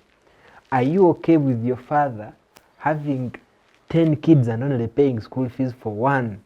Yet if he just woke up at 5 a.m. every day and went to work, he could pay for 10 students. No one would be okay with that. That is why I believe the students' organization of this country, UNSA, should progress. And because I believe in progress, the slogan for my campaign is the Students' Progressive Agenda. Now, the highlight of this will be my first 100 days. And I would like us to keep in mind that we have lost a month already. This is January. And in December, we shall be organizing for the AGM, and it's usually called Handover Month. So, realistically speaking, we have 10 months. That takes me to the first core aspect of the Students' Progressive Agenda. God has blessed me with the capacity to move. And that is why, unlike some people, in the first 100 days, I will use the structures I have already set up in all the sub-regions that I have visited. And I can say this for fact, I have moved the whole country. And those structures will help me because a district coordinator is invited to an ASHU meeting. A district coordinator knows more on ground than even some of these DEO and ISO operatives. If you ask him what is happening in your district, he will tell you and give you concrete information. And these are people whom I've visited and even shared meals with. So, get those people and tell them to submit their work plans with their decks. Those work plans are compiled. We amalgamate all those ideas and pick out the most prominent and cross-cutting into the Uganda National Students' work plan, not the plan for the NEC. Last year they said, NEC, we are planning on organizing these projects, please adjust your timelines. And are you serving students or your interests? Have the Uganda National Students' work plan and get that work plan and present it to all the stakeholders. That is why I'm disappointed that whoever drafted that constitution did not have the proper idea of a national stakeholders meeting. I have gotten the pleasure of being the students' representative on the task force for the Emerging Leaders Program. When the First Lady hosted us in State House, she brought together all CEOs and EDs of major companies that are pertinent to student life. And those people were happy that for once, someone is willing to forego their selfish desires and care about students. And I believe that day, someone was almost mentioning UNSA but realized that's a way they don't want to start. Why can't we have a national stakeholders meeting for UNSA? We present to them the work plan of the students, not the work plan of Edgar, Stuart, Mugisha, the 35th UNSA president, but the work plan of the students. I went to TESO. They said that they have a lot of land. And we said, okay, we can get you tractors. But all we have to do is inform the Ministry of what? Agriculture in time. I was in Busoga. I'm actually in touch with the Speaker of Makerere District Executive Committee. They have been persistently telling me that the moment you go through, if I support you, you must support our poultry project. And the students are committed because they're tired of being beggars. Now, that work plan, looking at issues, for example, the promise that the president made to the coordinators. He said that since you people mobilize students and you struggle a lot, I will aid your transportation. And he said at some point he will provide motorcycles. That was 2015. The motorcycles have never come. But when you go to State House in a meeting the president has hosted, and then you tell the people that, Your Excellency, now is the time. That is a reminder. And that would mean that for once, as Mark Madoi said, we will have an UNSA president whom does not talk about his selfish interests, whom does not go in front of the president and ask for a personal car. He should be asking for what? For motorcycles, for these coordinators. We look at, for example, the trust fund. I like how he brought it out, but the truth is we have talent in the students of this nation. We have sportsmen, we have dancers. I have a friend called Regan. He's a very nice comedian. But there's no one who embraced his talent in all the 6 years he was at entire school. And I'm wondering, when you have a Ghana National Students Trust Fund, just like His Excellence Alionzi Lawrence from Makerere University was picked because of his good debate and leadership skills in West Nile, the West Nile Trust Fund educated him till when he got a government scholarship for university. Why can't UNSA do the same? Why does it have to be confined to one sub-region? Yet there's an organization, an umbrella organization for all post-primary institutions in the country. To sum it all up, the last point that actually hurts me the most is that even though we have a small corridor in the National Secretariat, when the president leaves, the office moves with him. People do not want to admit it, but UNSA is still a briefcase organization. And this is why. If any coordinator wants to know what's actually happening financially, they do not call the finance secretary. They call the president. If the president's phone is off, UNSA is off. Unfortunately, that is the situation we are in now. If you wanted to know if the AGM will actually happen next week, of which we aren't sure yet, you have to call the president. If his phone is off now, no one is willing to prepare their kids right now. And that is the truth right now. All the coordinators are still waiting to be sure. Why? The president's phones maybe are off, he can't be reached, and thus UNSA is not functioning. Why can't UNSA have an office number? They put a header, Ministry of Education, Legacy Towers, then personal phone contacts. Does the organization begin and end with the publicity secretary of UNSA? No, it does not. Secondly, we have budgets for each office and the National Executive Committee. In Uganda right now and in the world that we exist in, mass media has been neglected and people now focus on social media. UNDP will not give you money when your following on Twitter is smaller than that of some struggling MP. You're together? You cannot get, for example, a proper bargaining power with people like Next Media when you do not have proper TikTok channels, Instagram pages. Now, the publicity secretary said that he submitted a budget that would work on that, but it was not prioritized. Personally, I do not wish to go to these people empty-handed, and that is one of the first things that I want to work on. You can't have Moobs TV, just one institution in the country, getting 150,000 likes on one post, and then UNSA is still struggling to make 100. And then you think that someone will fund UNSA instead of Moobs. That's bad. That's bad investment. And that is why we are still beggars.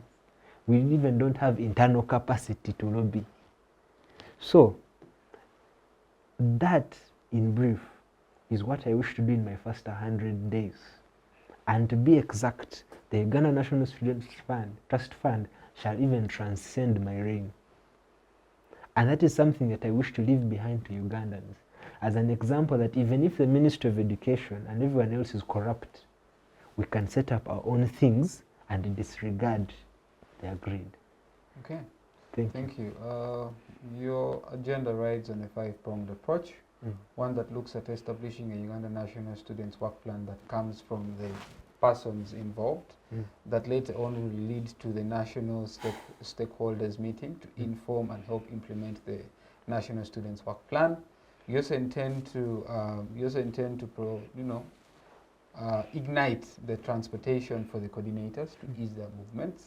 And we talked about the trust fund, and lastly, building the publicity of UNSA in terms of social media visibility. Yes, that is what you provide, the solutions you intend to offer for the students of this country through your 5-pronged approach. Mr. Roy Rugumayo, before we go into your solutions, for people who do not know Kiswahili, what does hapa kazi tu mean? And that's your slogan, and then we get into the solutions. Well, the hapa kazi tu as a slogan is Kiswahili to mean here to work. and it derives its context from the fact that I am historically an impact-oriented leader, one that believes that leadership is simply an opportunity to create positive change in whatever space we are in. But also it is paying great respect to His Excellency John Pombe Magufuli of Tanzania, whose legacy is defined by transforming the country in a very short time, as deliberately working to change his society for better.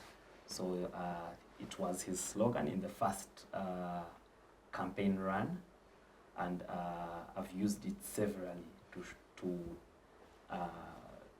show and to demonstrate that leaders, when they work deliberately, can actually change their societies for better. All right. So regarding the solutions we present for UNSA, I appreciate colleagues, and they are a result of understanding what the challenges can be, and then proposing what could actually be done. So I think we need to transcend simplicity in our approach to UNSA and the presentation of the solutions to these challenges, because factually speaking, the deriving of mandate for coordinators should never simply be an appointment letter take, for instance. It should come from a background of an employment policy, right? We are an organization with staff at the National Secretariat, at the district, but without an employment policy. All they have to show for their work for UNSA is an appointment letter. But where do they derive their tasks? Where do they derive their ethics of doing work? Where do they derive their benefits? That's why years down the road, we can still come here and complain that the coordinators will not get paid. But the payment is not a product of an employment policy. The contract is not a product of a standing policy, right? So we can have a coordinator like Mr. Bernard Azindi serve UNSA from 1996 and retire in 2024 with nothing, not even a certificate of 2,000 shillings. Because there is no policy deriving, clearly articulating what his benefits can be. And the same has happened to Reverend Vagonza of Fort Portal. The same has happened to the coordinator of Kampala, the Kampala Metropolitan, before Mr. Chizito. He also served for a very long time, but there was no policy. Mr. Yeko of Gulu, they served diligently. Thousands of our students went through their hands. They were mentored. But when they were leaving, UNSA didn't even see the need to cut cake, to pop a balloon, or to appreciate them for the kind of work they have done. And to simply say, I'll do this, is not going to the root cause of these challenges. And I think the challenge is that UNSA has not grown into the habit of being a documenting organization.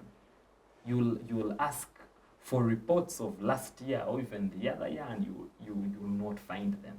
And these are challenges that can really be solved not by taking piecemeal approaches, but comprehensive, going comprehensive about these solutions. And you'll discuss the issue of independence, be it financial independence, or even the physical symbols of an independent organization.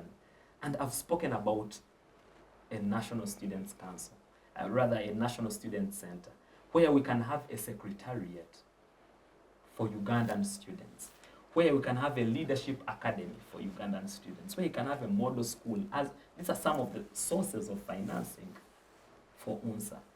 right? When we have a model school for UNSA, where students who are very academically talented but financially challenged, instead of giving them a scholarship to study elsewhere, we could as well give them space in the model school.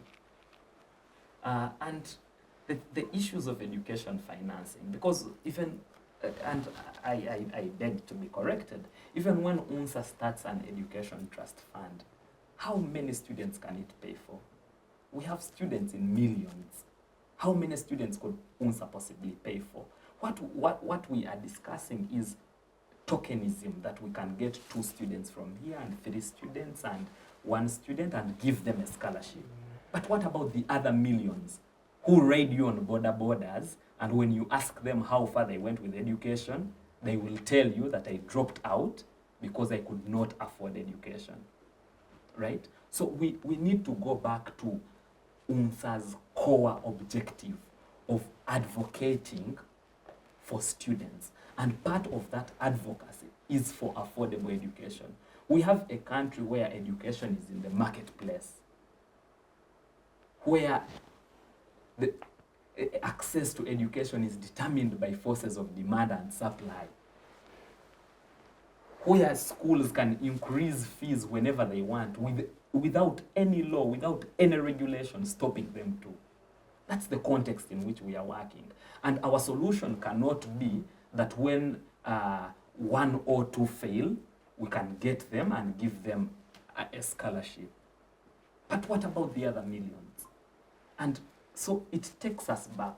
What was UNSA formed for? What can UNSA do? That the students' force in the 1991 fought against structural adjustment programs to enable our access to education today. They could have as well said, we have 3 people who cannot afford education, so let's give them scholarship to study at Makerere University. But that would not have been comprehensive in solving the challenge. Just recently here, Makerere University introduced a law, 15% tuition increment for 5 years. By the end of that increment, the increment would have been 105% because the increment was on the new principle. Well, we could afford it for us who were there, because it was not even going to work on existing students. It was going to start on new students. So it wasn't even going to affect us. But we fought the policy. We advocated against the policy. And it was halted. Right? So we need to be comprehensive in these approaches. We need to start a leadership academy so that UNSA leaders from the grassroots, we have an impact on them. Because even last year there was an UNSA chairperson. Even the other year we had UNSA leaders. Where are they? Where is the database keeping track of these leaders and being deliberate at creating better leaders out of them? This, we have relegated that to yearly.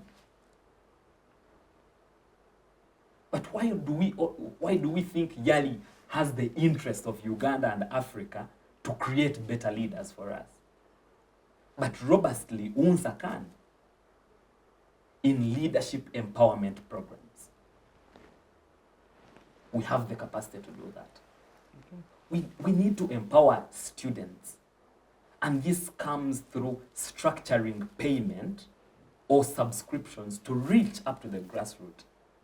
There was a NEC resolution that 20% of the subscriptions stay at school, 40% go at the district, and 40% go at the national. Now, this is not a constitutional obligation, and I've talked to colleagues. Can't we have a constitutional amendment under finances to have this actualized, so that it's not just a NEC resolution of 2019, but rather a constitutional obligation for UNSA to empower grassroots structures through funding their activities. Right? Yeah. And the issue of financial accountability and transparency. You see, when we speak about all these things, to some we might look out of touch and bizarre. And when you say we need to buy land and start the establishment of a national student center, they will tell you that is impossible, it is too far. But we are talking about an organization that spent 470 millions on food in 4 days. 470 millions on food. We are talking about an organization that has collected over $1 billion for the last 3 consecutive years and has capacity to collect even more, but also enter meaningful partnerships that bring more finances for the purpose of the service of students. Okay. We need. As a Are sum up. you saying I should? No, as a sum up, yes. Okay. So the augmenting of student programs, because when you run an activity-based organization, you do not get meaningful partners. When you say we shall do this activity in May, this activity in June, we must transform into a program-based organization. Because meaningful partners, meaningful funders, fund programs. But when you go to UNDP with an activity program, all you can get are t-shirts and bangles. And that's what UNSA got last year. When CBOs, which have running programs, are getting funding from the same organizations in millions. And the thinking that UNSA is a one-year organization, and so our programs must be based on 1 year, that we are going to be leaders for this 1 year and we must think 1 year. It is not right. Because UNSA has been here for 36 years. And it definitely will stay here even after we've gone. So as leaders of this year, we have a responsibility to create programs that transcend us. Programs that live after us.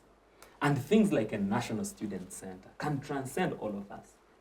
Things like a leadership academy can transcend all of us. Things like an employment policy can transcend all of us. Things like going back to the constitutionalism and actualizing structures that are constitutional to actually serve for the benefit of students can transcend all of us. So as leaders, we must think long term. We must think 20 years down the road. Because if the Honorable Lilian Abba, who hadn't thought 20 years down the road, she might never have even advocated for the coaster that is there. If Roy Rugumayo had thought 1 year down the road, perhaps I wouldn't have done what I did in the establishment of these debates. Perhaps if we had thought just 1 year, I wouldn't have bought the van that is at UNSA now. And NEC members would be moving on borders to go and meet partners to discuss millions worth of programs and projects. Okay. So the Hapakazi tool is a call for a new bold direction for UNSA.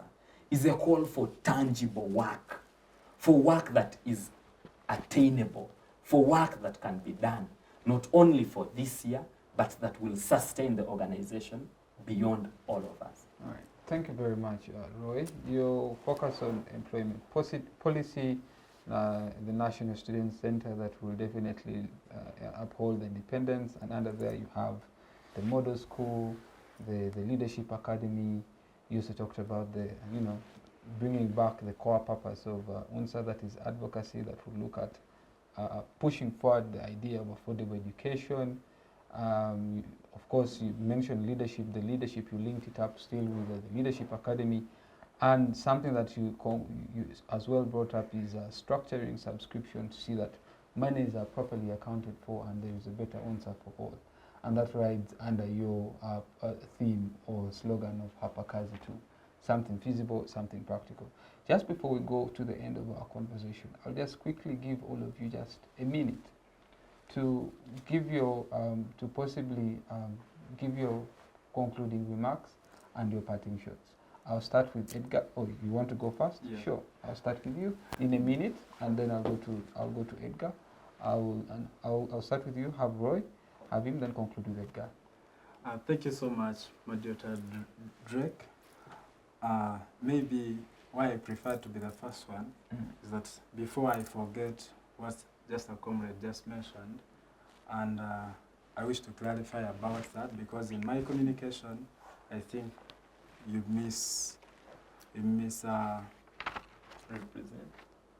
Misunderstood you. misunderstood me. So when I was talking about student leadership being a 1-year term, I'd provided a criteria whereby we can have sufficient and reliable work plans with the executive secretary, who is the ES. Through the appointment, let's gauge and know, after 5 years, what are we looking at? If we are staging, all of us here can agree, no one is happy of UNSA being in the corridors of the Ministry of Education and Sports. But this can be said. We can have a clear work plan. Maybe after 2 years, or after 1 year, what are we doing to be there? But we cannot have land, have those structures laid in just 1 year, yet we have other activities to run throughout the regime. You get? So that is what I literally meant. So I'm saying, as presidents, as vying leaders, we have promises, we are pledging to do certain things, but the feasibility and reality of them being accomplished in just 1 year. I agree, we all need to own UNSA at heart and feel like it is a students' body association. We have our own headquarters, offices, where to reach out oftentimes. But this can be set time after time, year in, year out, to be there, long term, just like you said. So the other thing, when we talked, we cannot leave the stage minus talking about advocacy of students. I've oftentimes been an advocate, and this has been my history. Even in circumstances where every student at university can shy away from the administration, soft power sometimes works. Right people, ideate and prove your stand. Stand your grounds as students of a university, as students of UNSA, as students of the country. As students, we have always seen, I will talk about the Punjab scholarship policy. Yes, the Punjab scholarship policy is one thing that gives me sleepless nights, and it has happened over years. We see many schools setting different prices of these forms, the JAB forms, for students to fill to gain scholarships at universities. But at the end of the day, even when they apply, even when they set higher prices, you can refer to the statistics. Not even half of the students who apply for those scholarships actually get them. But, yes, even not a quarter. But this is money that is paid annually. And I know we could be shaking a big table with drinks because there are people who have oftentimes gained some good money out of it. But we have seen lawyers go on streets, advocate for their well-being and welfare. We have seen teachers demand for better payment. Who are we students? And what is the Uganda National Students Association doing? Surcharge, you talked about a 15% increment. Surcharge is now a cancer in every public university. We try to oppose, but they say it is in MOOC. It is where? It is in every public university. Not only public, even private. Even private. So you look at it, at the end of the day, where do we get in? We need people who are pure. Yes, we agree to the fact that president is our patron. We respect you and we love him. But we have our own demands as students. And the fact that we have, the truth of the core reason is, people have not oftentimes come on grounds, stand their grounds, to declare and to open up for such things that are unfair. Reason being, their intentions are actually not colliding, not in line with what students want. So if we stand up, stand our grounds, have a common voice as students, I believe I'm that one person who can champion such a move, and I'm good at that. We shall impress the people that are in charge, Ministry of Education, the Secretary of the Ministry of Education and Sports, the Commissioner, all of them. But at the end of the day, we want results about that.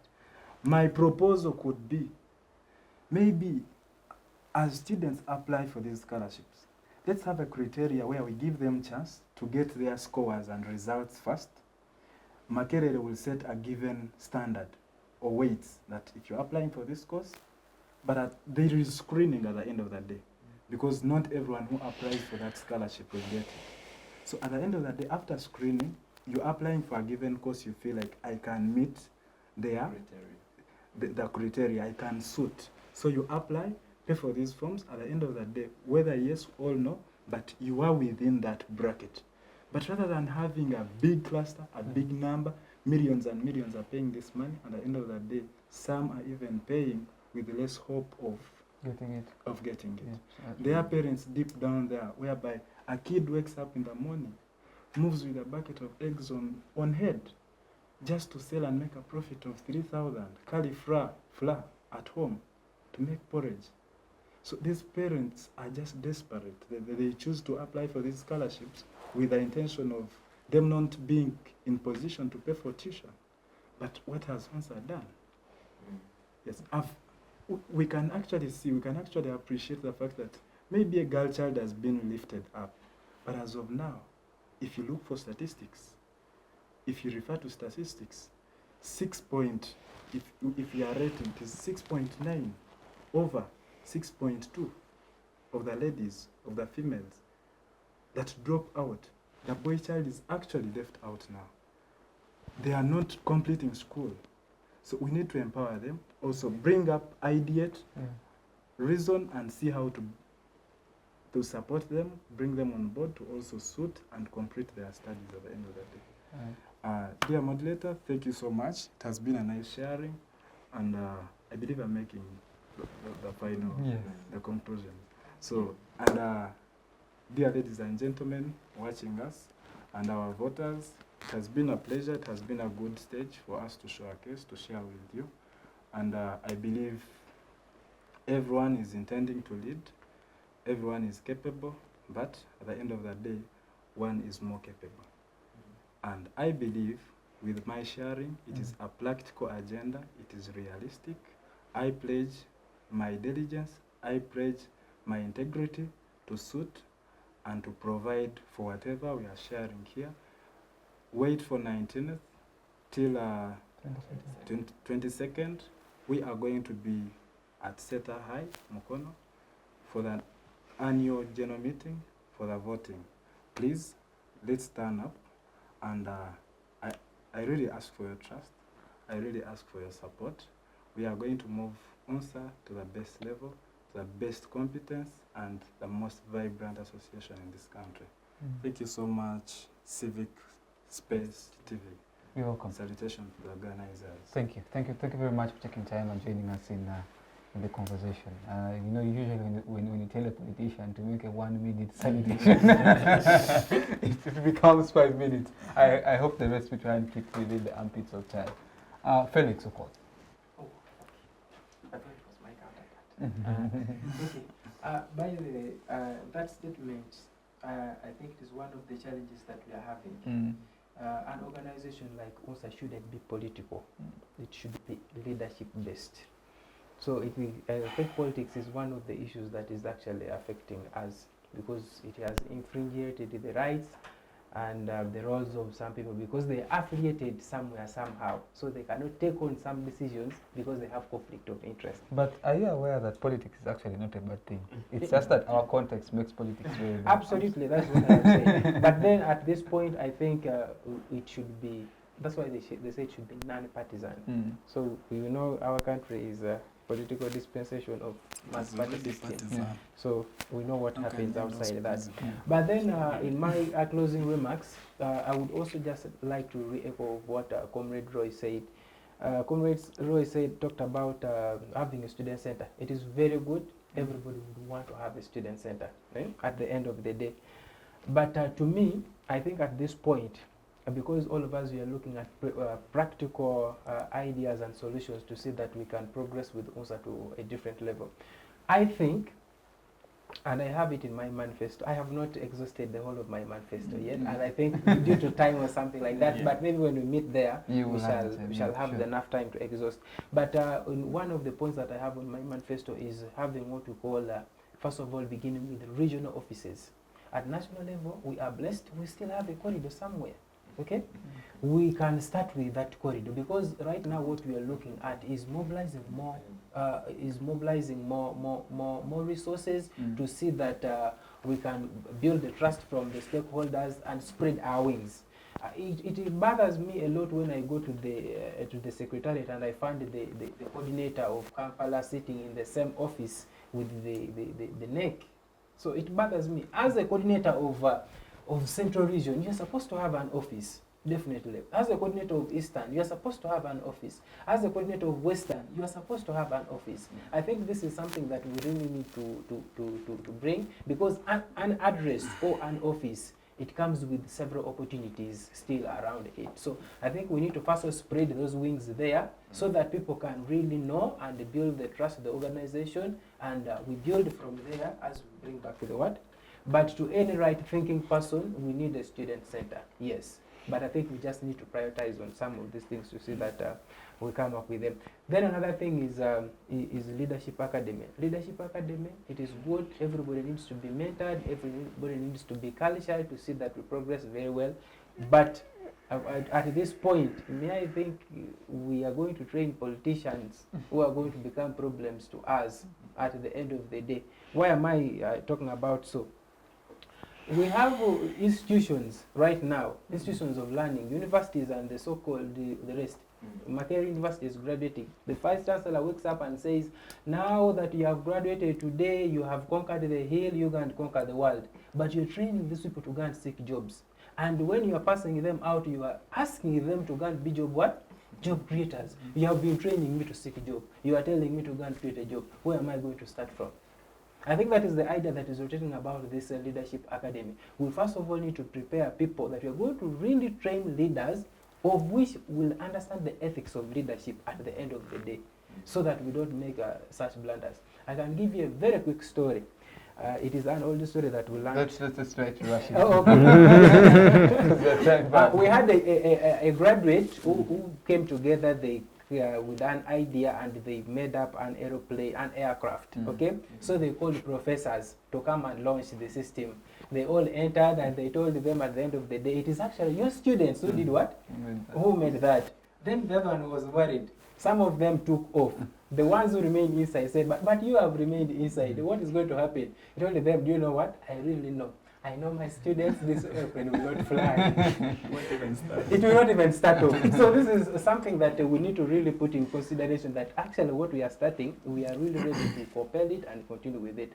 Then to conclude, you have seen on the panel, and some people are missing, we are a total of six candidates. Yes, these are all great leaders. They have good idea when you listen to them. But at the end of the day, I would like to tell you that not all of us are going to be in this position. We need only one person at the end of the day. So let us try to see and expose to the students, and they choose rightly. And at the end of the day, when one of us goes through, we need to give support, because at the end of the day, we are all looking at students' what? Leadership and progress. So we have not to neglect and step back, but support at the end of the day. So I implore all students to come in large numbers, and let us see how we can compel our fish and make the right decision, not just sitting in silence, but still progress. Thank you so much. I remain Okoth Felex. Thank you, Felix. An interesting storyteller. Definitely. Roy, Yes. your parting shot. Thank you so much. You see, the whole idea of leadership is to get what was normal yesterday to be the acceptable today.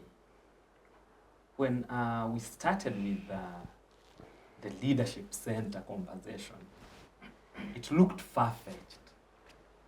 But as the campaign has progressed and with time, it looks possible now. And from the conversations we've had on this panel, you see actually there is a realization that it is possible. And indeed it is. It is.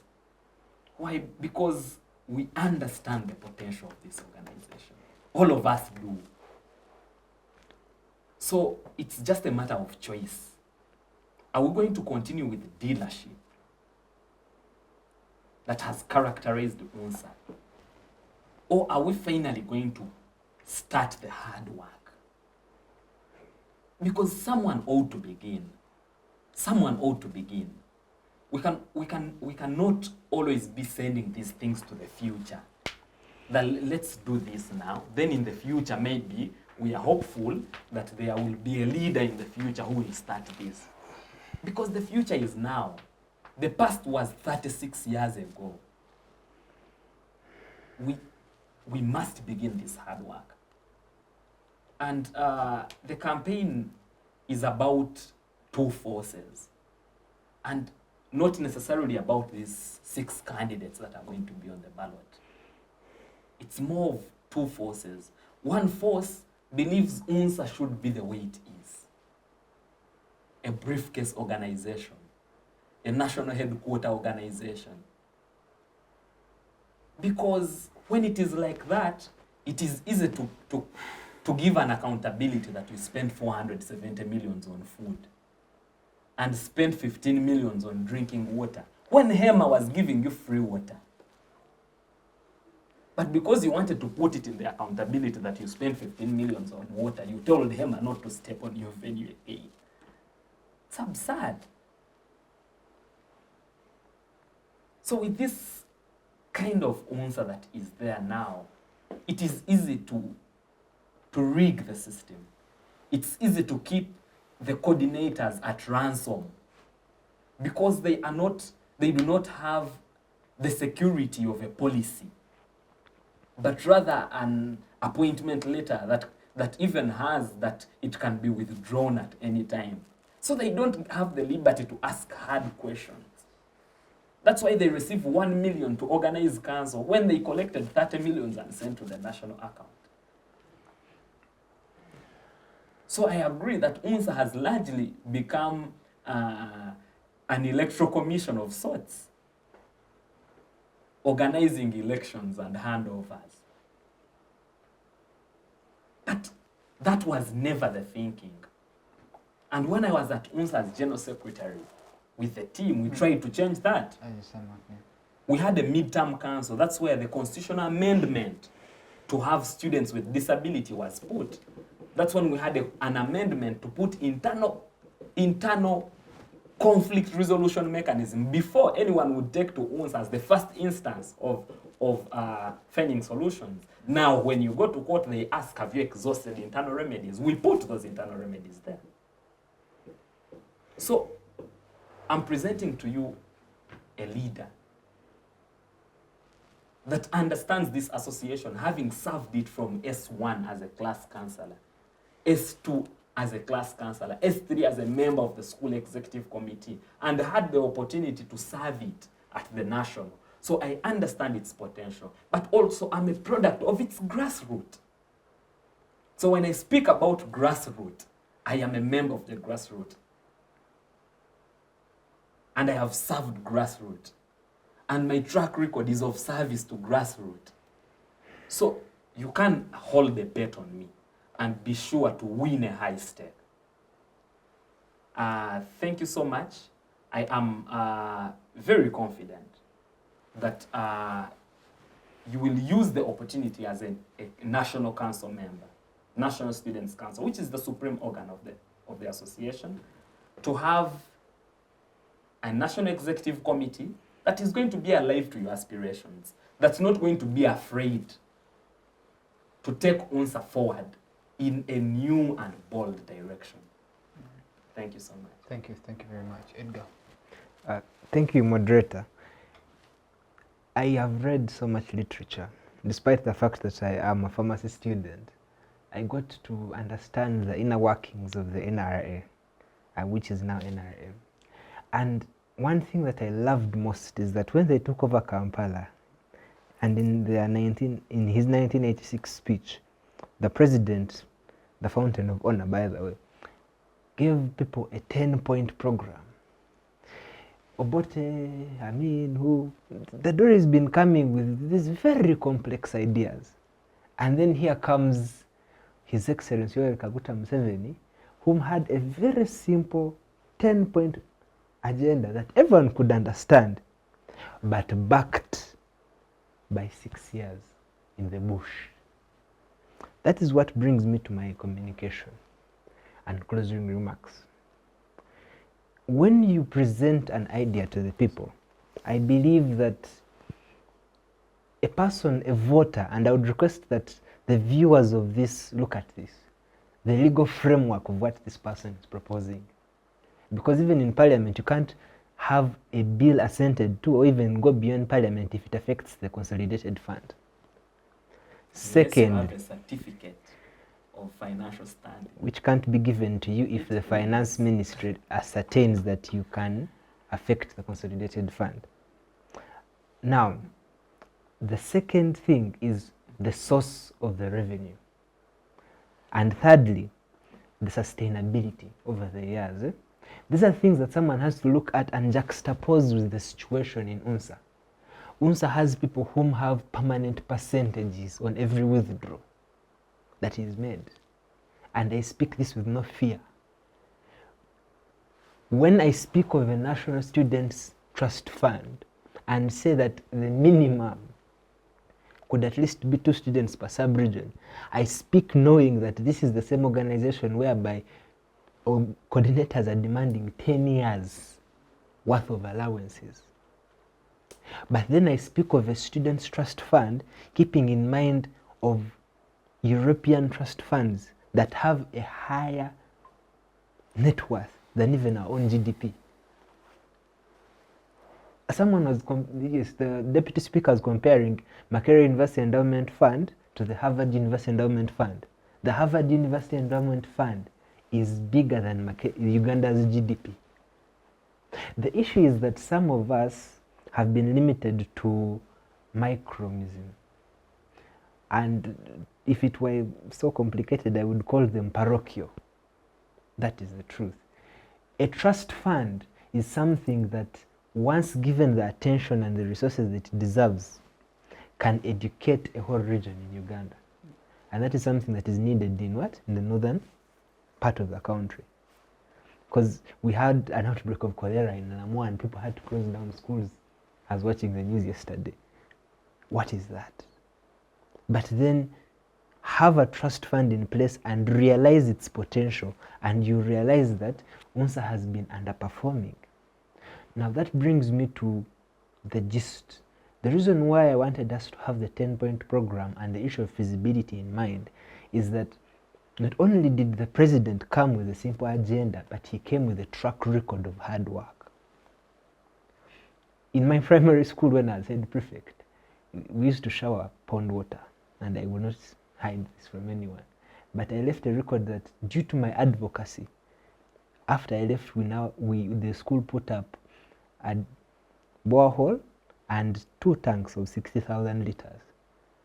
3 actually. And no one ever had to leave the university again to fetch water. the school. Yes. But then, you look at my high school record. In senior 3, when I was a student councillor and the head of the welfare committee in our student council, we had issues of strikes and bullying at entire school. And the teachers, the student leaders I was with by then can attest to my role. And the reason why right now in entire school you will send your child and they will not be traumatized like I was by the bullying. You will go to Makerere University, where I found out that the speaker, before I came around, was a mystical object, something to be feared and revered. And now the speaker is everyone's person. The speaker is something that, hey, Stuart, that one, we go to church with him. And we now have an empowered GRC, which can make decisions, and decisions are felt even by the speaker and the president. Now, I do not just speak of track record, I speak of work ethic. How I relate to my peers, my relationships, my transactions. And I believe that when we go past the lies and the blabber in the manifestos, what actually matters, as a comrade Haguma Wallace told me, is that the manifesto put aside, how you deal with circumstances is what determines the worth of a leader. Because there's a chance you'll not implement anything in your manifesto. But how we have seen you handle circumstances is what will determine the kind of leader you will become. I have exposed my history. But the reason why I have exposed my history is so that people can scrutinize and see the work ethic of the person that is going to lead the students come next week. I thank Civic Space TV. I thank everyone who has contributed to this conversation, fellow panelists, and I request that next week we choose a person who not only has the ideas, but a track record and work ethic to lead UNSA into the future. Thank you very much. Thank you. Thank you very much to you, Okoth Felex, Rugumayo, my brother Wilson Mugazhu, and Stuart for taking time to join us. It's unfortunate that Birunji and Koleb were unable to join us because of other commitments, but nonetheless, we recognize their presence, but also their existence in the race. Someone told me that studenthood is a transition, and the transition meaning that we transition from a student to the real life, the reality of the world. And the leadership that will be bestowed on any of you come Saturday, you are prepared to lead the students to transition to a tougher Uganda.